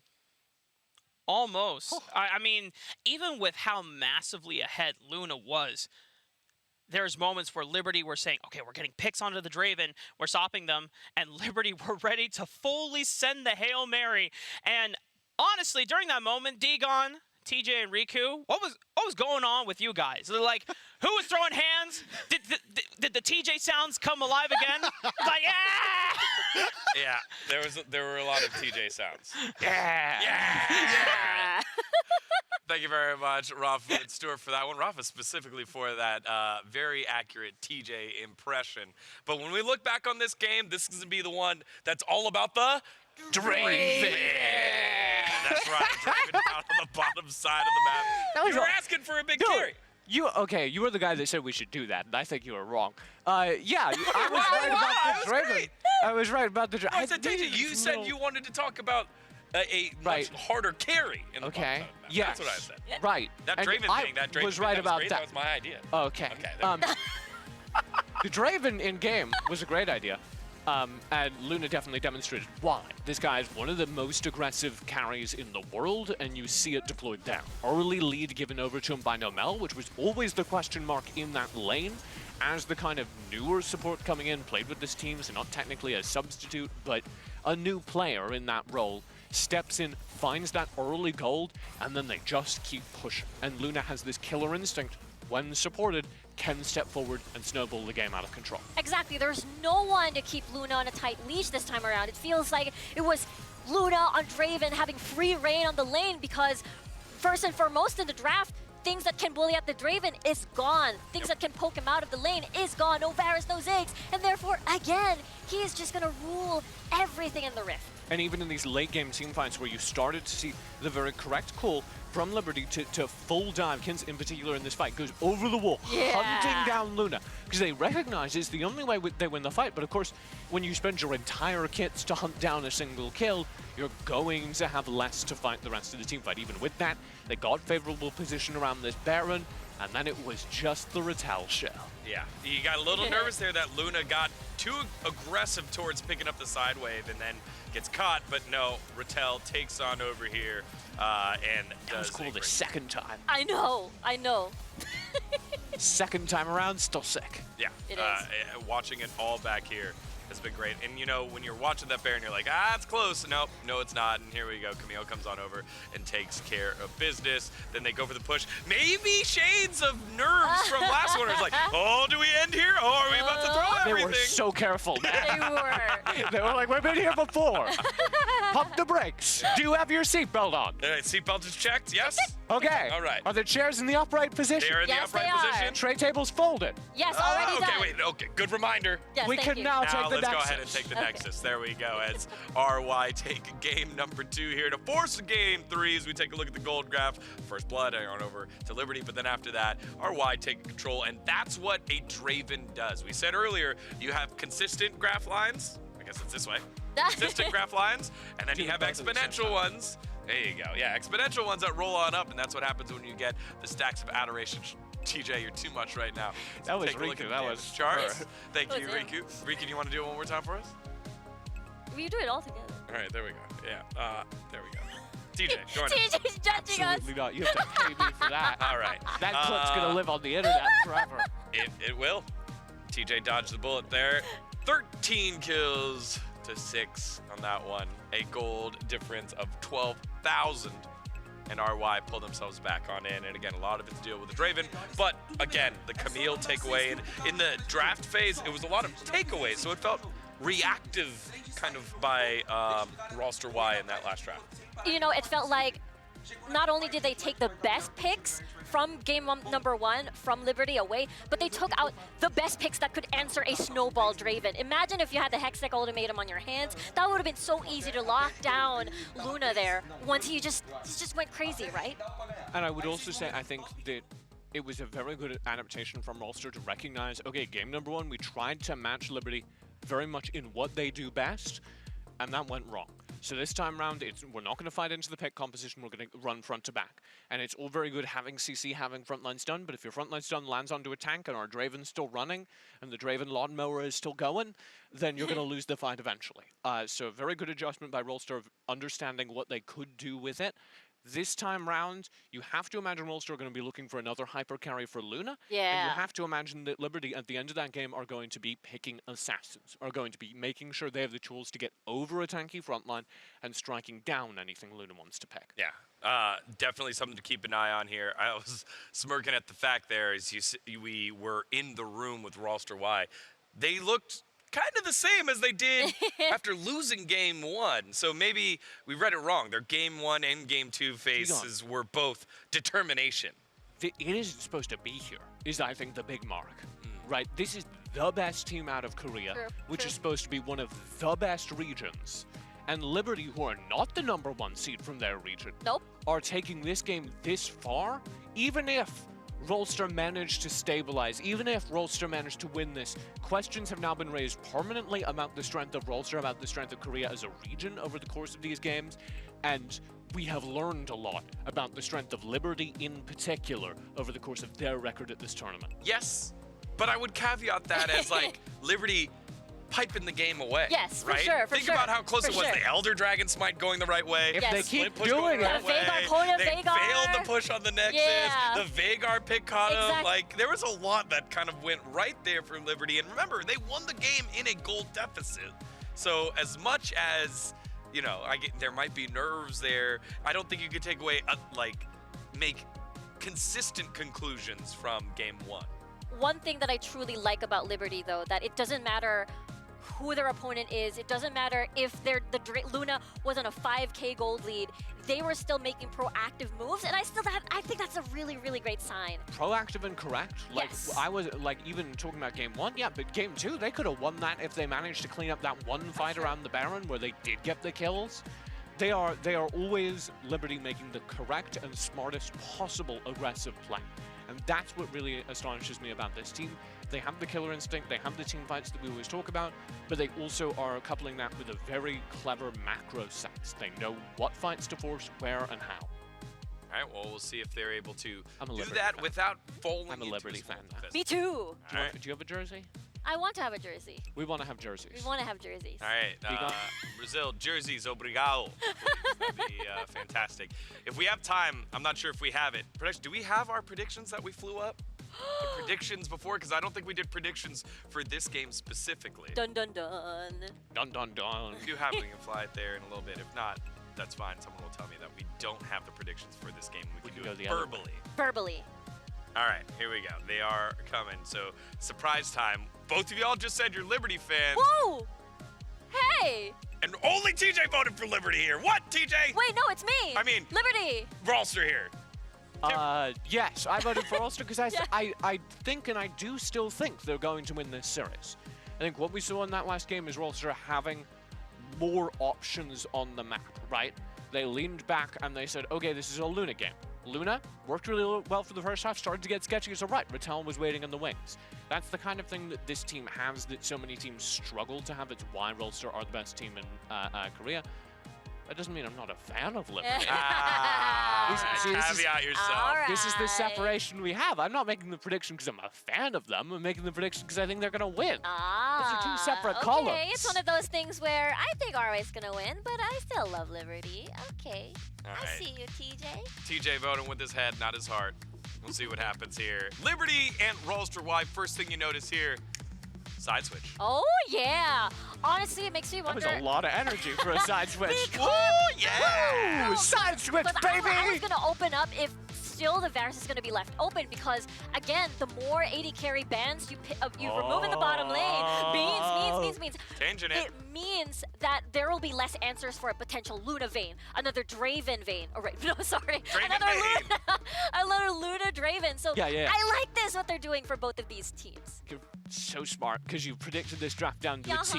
Rolster switch over to the, I didn't like that sound. Rolster switch over to the Karma, and they're going to play more around banning out the characters that you must ban and forcing some of these picks like the Draven, like the Varus through the draft. Liberty are going to have to choose between first picking the Varus, banning the Varus in the final slot, or letting it through to Rolster. Makes me wonder if we're going to finally see Luna back on the Corki again. His Corki was so amazing back at Horizon Cup. We had a little fun photo we had with Luna and Corki. And, you know, with Varus and Corki now open, I feel like this is it. This is what the time that we're waiting for, especially Lucian is now being removed. So here we go with Lucian out, Liberty calling the bluff. Rolster now have to choose. They have to be aware that this Varus is going to be in first pick Terracer if they let it out. Other picks still on the board that are worth mentioning. You have the Camille, which has been very high priority in this series. You have the Riven, which is one of Doe and Ratel's favorite characters. If I were Liberty, pick Camille first, because honestly, if they pick Corki or Varus, so good. Yeah, there you go. Now that's saying to Liberty, pick the Varus or Camille. Camille is better. You know why? Because RY tends to form a composition that has Luna as a single threat. The biggest answer to that, Hextech Ultimatum, easy single target. Hextech Ultimatum doesn't only lock a target down, set them up for damage, it also reduces the amount of damage output. So if you land Hextech Ultimatum onto something like a Draven, that Draven is useless in the fight.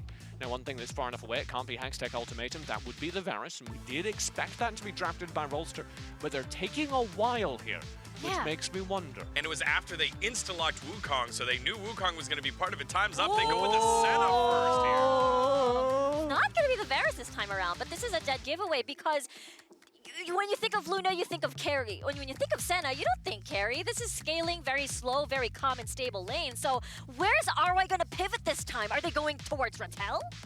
And you do remember, of course, Ezek now 0 from the Horizon Cup. An incredible mid laner. We have seen some very quiet games from our WCK mid laners so far. If Zero gets a carry here, it's a chance for Rolster to step up through other lanes. There we go. There's the Varus. There's the Varus There's finally the Varus. unleashed. And paired with Manufreed says, best pick, the Thresh. And paired with a Camille, which is so good as well. This draft from Liberty could not have gone better so far. I feel like RY is saying that, okay, they're prepared for the Luna single damage comp, so that means both Zero and Ratel can play both damage. But that is Ratel's pocket pick right there. That is Ratel's Fiora, one of the towers of the Korean server, going to be so deadly into Camille in the top side there. This is Ratel with an ego pick saying, I don't care if you've got the Camille, I'm going to beat you in lane, I'm going to neutralize the Camille before it becomes a threat in team fights. Remember back at Horizon Cup, right? I do. Yeah, the way Ratel uses the Fiora, always finding flanks, always finding that backline access and making sure of removing, especially there's a Varus there, poor boss. It's a perfect target. The bans now for Liberty are the pairings with Senna. When you see the Senna, you're thinking Nasus immediately, you're thinking picks that can scale up like the Gragas in that pool as well. So I feel like Set is also something that can enable engage. We saw the Wukong Cyclone into the Showstopper being a very scary combo to access team fights, and it fits well with the WCK style of fighting you at Elder Dragon. All this now going to come down to the pairing with the Senna. The Senna in the backline is not going to do as much damage, so what do you put alongside it? Right now, this Rolster composition is lacking damage, especially during the early game. We need something in the mid lane that is going to have duelist engage threat, and we need something in that Dragon Lane role, probably a melee that is going to be able to frontline, start fights, build space for the Senna, make sure you last until the late game when Rolster are going to come online, because they do have an advantage in the timer. What is that? Is it a Yasuo? Oh my gosh. They would be so silly if they dropped in Malphite then Yasuo. That would be crazy. It can be counterpicked. If Liberty are really concerned about it, they can pull it away. Let's rock. Let's rock. Let's rock. But at the same time, mine was pretty good. Yeah, that was the best Let's Rock here. D-God doesn't want to admit it, but he's nodding. It was very good. He's nodding though. So if it is Yasuo, this is something that Rolster did before, if you remember at the Horizon Cup. Yes. And this would mean that they have the late game on lock. They do. Also, very good into Varus, very good into Thresh. So right now as the composition sit, even without the Yasuo, which is still hypothetical, Rolster, full late game, Liberty have a window in the mid game where they have one of the best possible compositions, but after that, they do fall off. Exactly right. They have the they're gonna go for the Orianna instead, which is this either a takeaway, expecting a Malphite into the Shockwave combo instead? But for RY, again, the Yasuo window is still open, but this is a lot of late game. What is gonna be the last pick for Zero? The Yasuo is an Ezek pick. It is something that Zero has played before when he was under the name Ezek. And it would be, to steal your language, Riku, the most poggers thing we've seen all weekend. Yes! It is the most poggers thing we've seen. Yes, today. Oh, I'm so, this is gonna be so crazy, right? Because this is insane. This is absolutely insane. Big 4-1, but most importantly, finally the Wukong, Malphite, big knockup, everything now pivoting from Luna for the past 2 games. Now everything is on Zero's hands. And to be clear, Liberty have the better draft by everything that we have seen so far. They have outdrafted Rolster in Game 3. Rolster have willingly allowed the best picks in the game to go to Liberty, so they can build this crazy late game Hail Mary composition for a Game 3 Dagon. All right, Rolster, they're going to trust their hands and trust their picks as their backs are on the wall in this double elimination. Swish. Will they be able to win? Let's find out. Game 3. Let's send it on over to Robin Stewart. I feel like this is the ideal time to say, BAM! BAM! You see that Yasuo lock in? BAM! BAM! Even the analyst is still going, BAM! We're hitting all the BAMs. Bam, bam, bam. Who else is going to be BAM? It's going to be I'm a Rolster. little... I know that TJ's taking the logical approach, saying that, yes, Rolster have drafted the superior composition here, but you got a wombo combo, man! Yeah. How are you not hype about that? Then the last game is about Luna on the Draven. Now Luna's on the center, and it's like, okay, Ratel, Fiora. Zero, Yasuo. Malphite, Nomel. We're going in, baby. We're going in, and that's exactly what they want to do now, and this has already been the banger of a series, Rafa, and this game is going to be no different. I feel like this Malphite is also going to be full AP Malphite as well. He's got Summonary. Yep. He's got the Tome. Yep. That's a Luden's Echo rush if I've ever seen one. And you know what? For Rolster, you look at the important targets to take down in these group team fights, it's the Varus and the Orianna. And they're not going to be building any resistances. And if they don't get the stasis right from the Malphite ulti, it's a burst damage. It's a huge amount of burst damage comes in. Yasuo follows up with the last breath. Cyclone prolongs it even further, so Yasuo gets auto attacks and Steel Tempests in. I mean, it's the dream. It's not only that as well, but there's no mobility as well on both their carries. Orianna has to save Flash, Varus has to save Flash, or like I said, Stasis, or even get a Protobelt as well as Ratel! Oh, Ratel! Oh, taking advantage of the level 2 all-in spike. Analyst was hinting about it before. Ratel back at Horizon Cup, one of those big picks. Yep. Fiora, one of the queens of the Baron lane back then, still showing that he is still such an expert. Again, like I said, it's not Luna on the carry this time. You know, they're putting Ratel on a champion that we know he can play. You know, we saw him at the Horizon Cup like the Analyst Desk last year. Fiora was one of his main champions. Using Zero now on Yasuo, and I'm just really excited to see this bot lane. I'm really excited to see AP Malphite as well. We have seen it before. It has been in and around different regions. It has been one of the combos. We normally see it with like a Nasus, a Wukong, or a Gragas. That's normally the combos we see with Senna. But now it's with a Malphite. It's with a full AP Malphite as well. And the one-shot potential that you could do once you hit level 5, that's a scary one. That's a scary one. And the thing about Rolster is, for a team to kind of throw down the... Oh, wait. Is this an all-in, or at least a flash out of boss? Force the flash out from Nomel, but it's Luna flashing over the wall. Just one more auto attack. Oh, can't get a range. And Lana Fritze wins out of the 1v1 isolated. Kinzen comes in for the cleanup. Luna and Nomel felt so confident taking the 2v2. It's just not enough damage. You never win the 2 versus 2 there in early game. That's the problem. You have to really wait until you reach that level 5 point where you can use the Unstoppable Force. You can use Luna's ultimate on the center as well.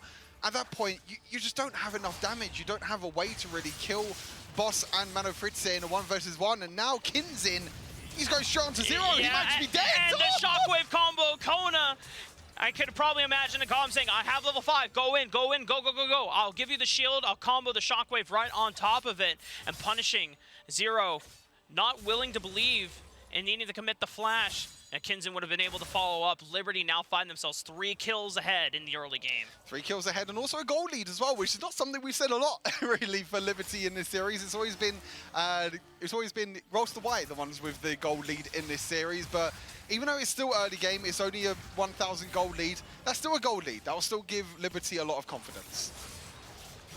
Because it's early enough, Liberty are able to find avenues now before the objectives spawn to leverage this gold lead. You can imagine that it's going to result in completions of first items for people like Kinzen and Kona here early on.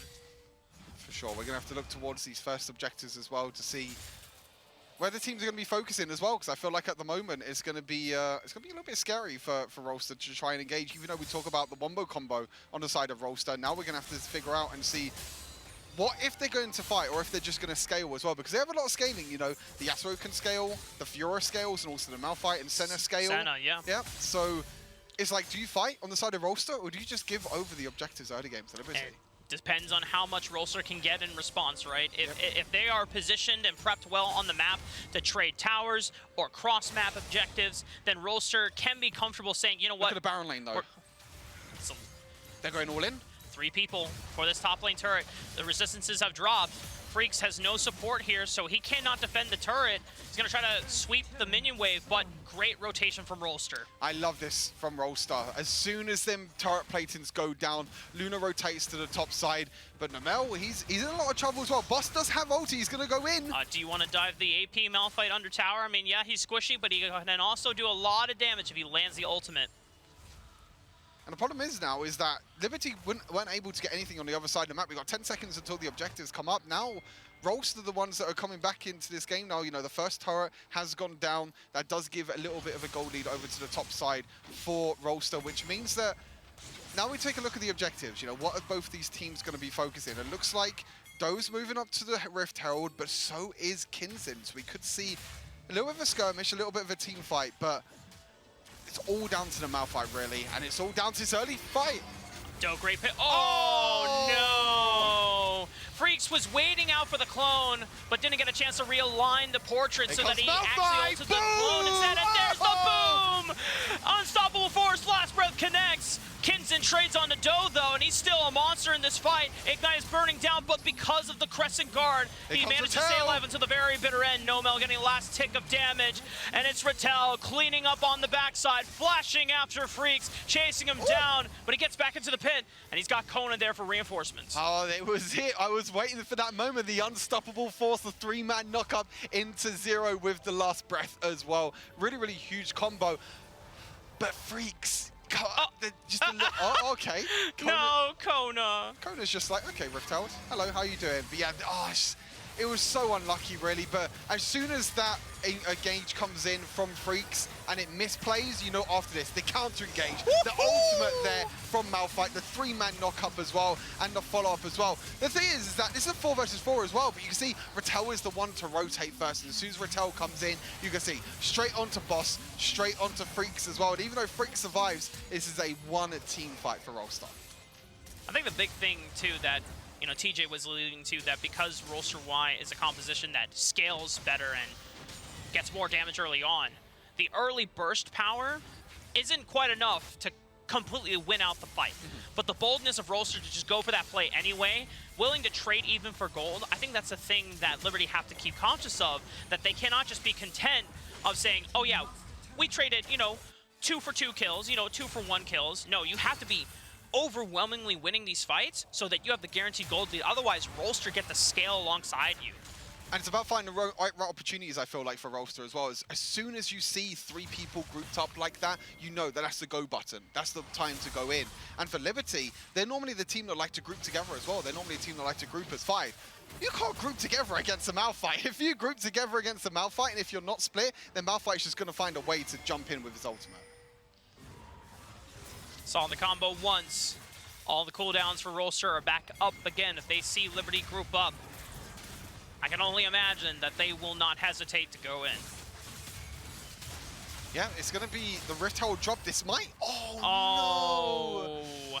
They are going to get the bot tower, it does seem like, but still, that's pretty much a wasted Rift Herald for Liberty, and now you got to feel like Rolster, they got the Dragon, they got the scaling from the Dragon. Even though it is Ocean Dragon's not really going to be doing too much with this comp. A little bit of extra healing for the likes of Rattel, Doe, and Zero. Other than that, not really too much, but you have to feel like that Rift Herald, they have to do something, but look at Rolster. They're the ones playing aggressive, and Kinzin, he could be caught out. Oh, God. Kinzin forced to use a Crescent Guard. Get some damage down on Doe. Flashing forward. 3 talent strike. Death sentence from Monofritze. It lands, but it's a counter engage from Nomel. Forced to use on the front line, but there's no more damage follow-up. Zero was forced to bail as the rest of Rolster could not withstand the power of Liberty.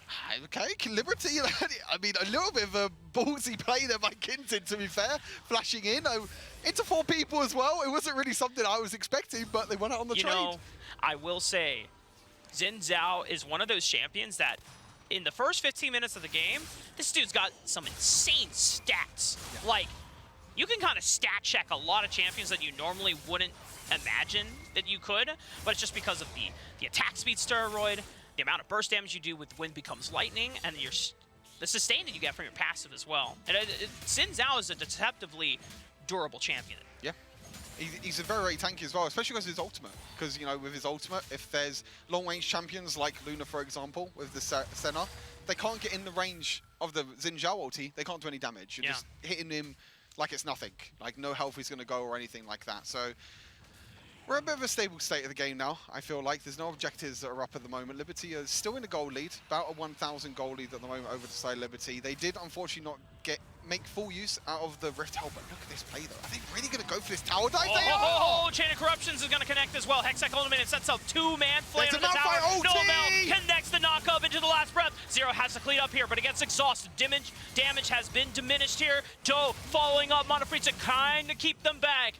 Cannot get out alive, and Rolster once again able to trade up, and Rattel finds Kinzin. This is a problem for Liberty, is it? If they stay grouped, if Nomel finds the right moment, and again, he got the 2 main carries on the backline. He got the Varus, he got the Orianna, and as soon as you do that, that means that Zero can follow up with the last breath as well. And you have to be so careful against a Malphite, because this is the problem. If you group, if you've got immobile carries like the Varus, like the Orianna, it's so easy to just jump on top of them, and it's so easy to kill them at the same time. And you said before, without Flash, you cannot dodge on that guaranteed combo. Watch again in this replay. Yeah, we're going to take a look back at this replay. They're trying to shut down the Luna, but look, Nomel gets both the Orianna and the Varus in the backline. And when you're grouped together like that, it's so easy for a Malphite to just press the ultimate button. Yasuo just presses the ultimate button, kind of like an easy comp to play, really, to be fair. You know, you just press one button on your phone, you just jump in, and then that's it, you know, as easy as that. Right, oh, hold up, Kona. Do you have friends? A Shockwave is there. Buy some time. Kinzin follows up. Rattel forces out the repause, flashing away. Monofritze looking for the death sentence. Rattel gets away, though, thanks to the Proto Belt. Now, Rolster are going to have to figure out a way if they can defend this turret, but they're currently busy and occupied taking the Rift Herald on the other side. Yeah, so trading the tier 2 tower for the Rift Herald. Kinzin did something that's really cool. I'm not too sure if anyone noticed, but saying that, he might need to wait for a second. Okay. So Kinzin actually, you know, with Xin Zhao's first ability, you got 3 little auto attacks. Kinzin actually used 2 of the auto attacks onto the Krugs. He flashed over the wall and he got knock up straight away. It's a really cool mechanic for Xin Zhao that you can do as well. Just get an instant knock up afterwards. I mean, when you're Kinzin and Xin Zhao is one of your most played champions. He knows it. It's how you play to your comfort. Look at the gold swing though. It's been. That's back and forth. That's like my hobby right now in the series. Up, down, up, down, up, down. It's non-stop. You just got to squish it together to really represent it. Yeah. Because if it was that long between, looked like you're resting. But we know the real story. You go on me. Yeah. I'm sorry. Come on. I'm just messing with you. It's the banter. EU versus NA. It even comes out even when we're paired together on the cast. So Liberty, though, 40,000, almost tied with Rolster as well. And this is great for Rolster, for the WCK fans. Being able to witness Rolster first show the Draven comp in Game 2. Nice stasis. Now they have this Wombo combo, but it's the death sentence being able to combo, but there's no Yasuo to follow up on the last breath combo. So Nomel sent it, fully sent it. but it's hard to get anything done when half of your combo is gone. That's disastrous for KT, for Rolster Y there. That's absolutely disastrous. I mean, as soon as Kinzin and Freaks go in, Zero has to use the stasis, and he just gets one shot afterwards as well. And you can see Nomel tried to use a flash, tried to use the ultimate to make sure the Yasuo can use the ultimate, but Rattel, 1 versus 3. 1v3 under the tower, Rattel burning down to That's the it. ignite. Oh, But Luna, shield! great presence of mind to use the Dawning Shadow, giving Rattel the extra shield to stay alive. That's a huge shield there for Luna. Actually saves the life of Rattel as well. And you can see that Rattel is playing a lot of confidence. You know, Divine Sunder, a whole break already, going for the Blade Rune Key. Even has teleport as well, so he really wants to split push. But going back quickly to this replay, you can see the aggression from Liberty again, them grouping up. Zero has to use the stasis, but look at this. As soon as he comes back up, look at the hook, the chain of corruption afterwards, and Zero's just like, oh, I'm dead. And then and the Mel's like, yeah, I've used my ultimate, but where's the follow-up? Yeah, and I think Nomel team? was faced with a difficult decision to make. Does he use the ultimate immediately after Zero comes out of stasis so that he can give him the last breath with the extra shield from the passive? Or does he wait and look for the squishier targets in Kona and Boss to try and blow up and trade? And Nomel, you know, and eventually tried to go for the decision of catching out the squishies, but I think it was either an exhaust or just not enough burst damage from this AP Malphite. I know the last time we saw a full AP Malphite on the international stage, it was from Z of Thunder Talk Gaming when he played full AP Malphite mid, and he was terrifying, but Nomel hasn't quite hit the late game status on that quite yet. He still needs a few items, to be fair, I feel like, but the problem is that, I mean, Mano Free to say and Boss played it really, really well. As soon as the stasis finished by Zero, the hook landed, the chain of corruption landed. So even if Nomel used the ultimate straight afterwards, you can't use the Yasuo ulti because you're hooked, you're rooted, you're stunned, and it's just really, really nice timing. And to be honest, Liberty, they're coming in as the Brazilian 3rd seed as well, coming in through play-ins to put this much of a contest up against the #1 seed from Korea. This is by far the most surprising performances of this entire tournament. One of the things that Monofrito was talking to me about before the beginning of group stage, and really before the play-in stage, I asked him, who do you see as the top regions of the world? He said, by far China, then Southeast Asia, and then Korea. But we think that Brazil as a region can contend with Korea.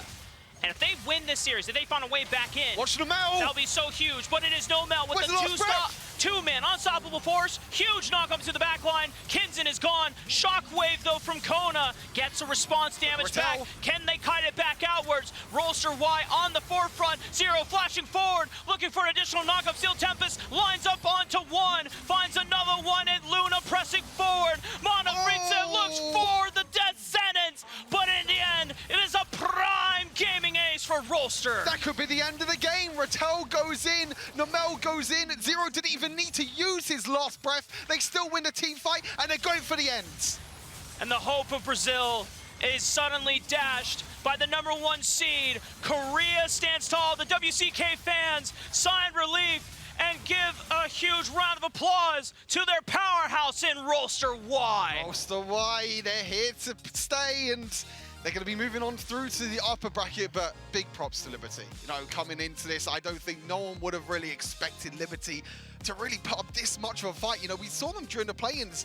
They're confident, they're aggressive, but against the #1 seed from Korea, they took them to all 3 games, and every single game as well was really, really close from start to finish. And then there's a couple big shout-outs. Obviously, I think Luna stepped up huge when he needed to in Game 2, getting the team to fully trust in him, taking on the mantle and the responsibility of such a high volatility pick in the Draven. They made great use of it, and it put so much pressure on the Liberty and allowed the rest of the team to rally into a Game 3, where then Luna stepped back into a utility role in the Senna, and the people that stepped up, it was Zero on the Yasuo, following up with Nomel. The role swap mid lane to support, making combo after combo, and the fact that they were bold enough to contest in the early game, even when their composition wasn't technically online, just goes to show that Rolster Y, has more depth than just the late game scaling comps that we saw in the WCK playoffs. And we normally talk about Liberty. You know, Liberty the ones in this series, especially in the first and second game, where the early game was on their side. The early game was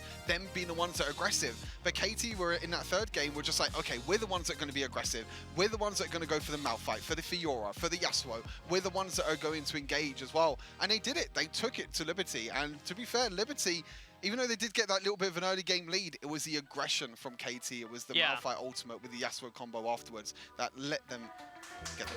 Yeah, honestly, an absolute breath of fresh air for Rolster Y to show so many adaptations before, not even through all 2 of their matches in the group stage, just in the first, right from the get-go, showing what they can do and that they are here to play. We're going to send it back over to Digon, Riku, and TJ to break down the series.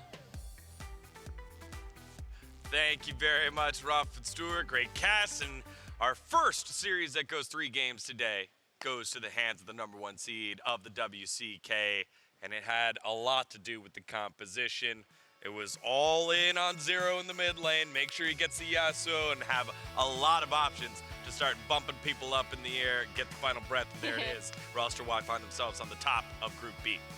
And it was through a strategy that we really doubted coming into the game. Yeah.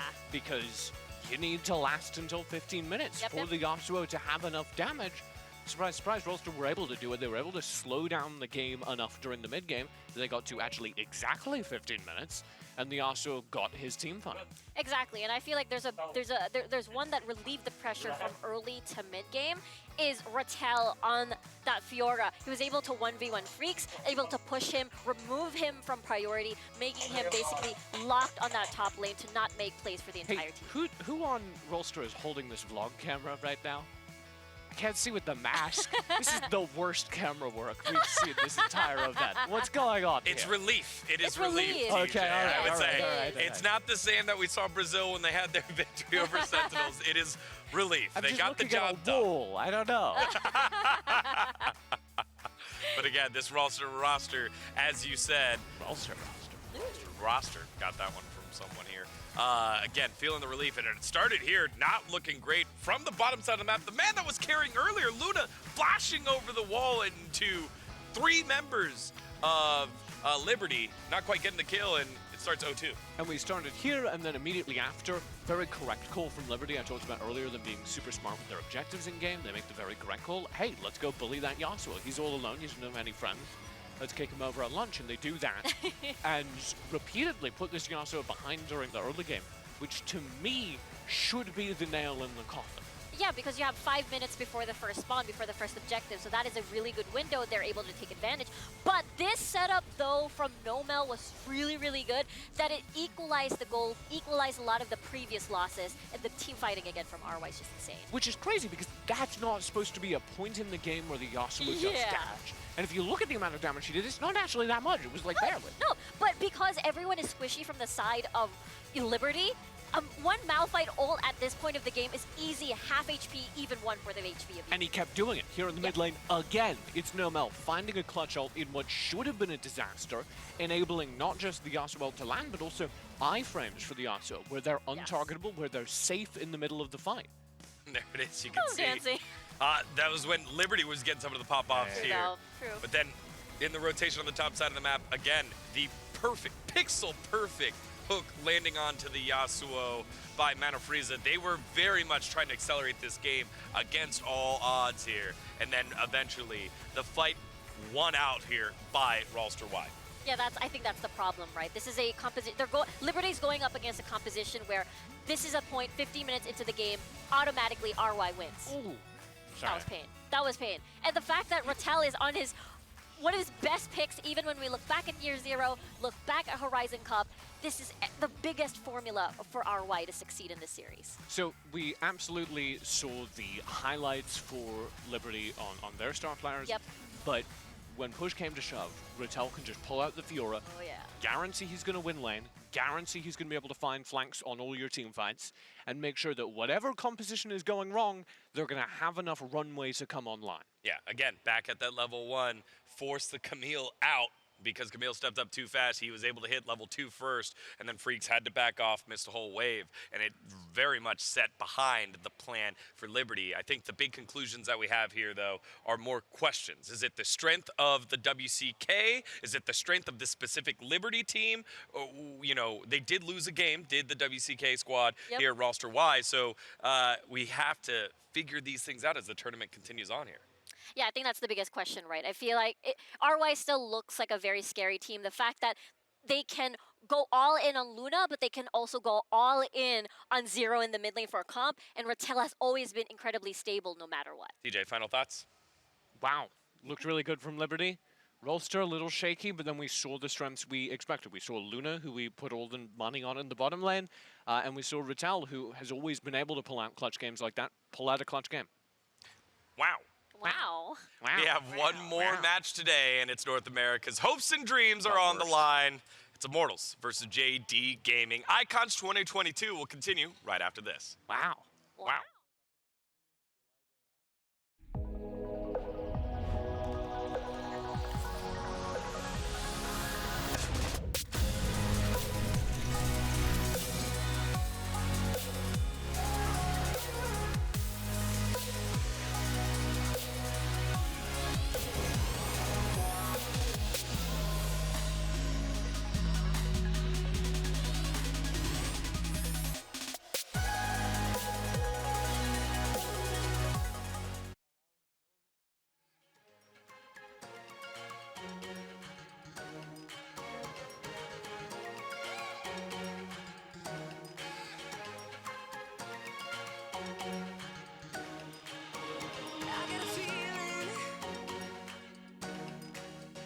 Keep on believing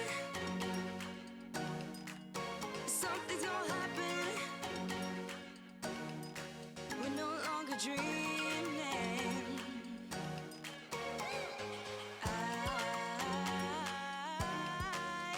I got a feeling.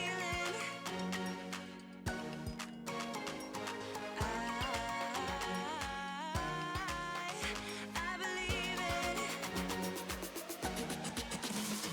There's nobody better. Let's get together. I know the road is hard.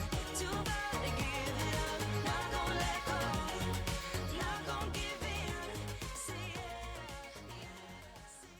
Welcome back, everybody, to Icons. I am here with a victorious bot laner from RY, Luna. Congratulations. Very close series, very close game 3, but you closed it out. And I want to touch on your flexibility as a player. So first up, what does it feel like to go from something like a Draven to a Senna, two very different play styles in 2 different games? 일단 오늘 승리 너무 축하드리고요. 루나 선수의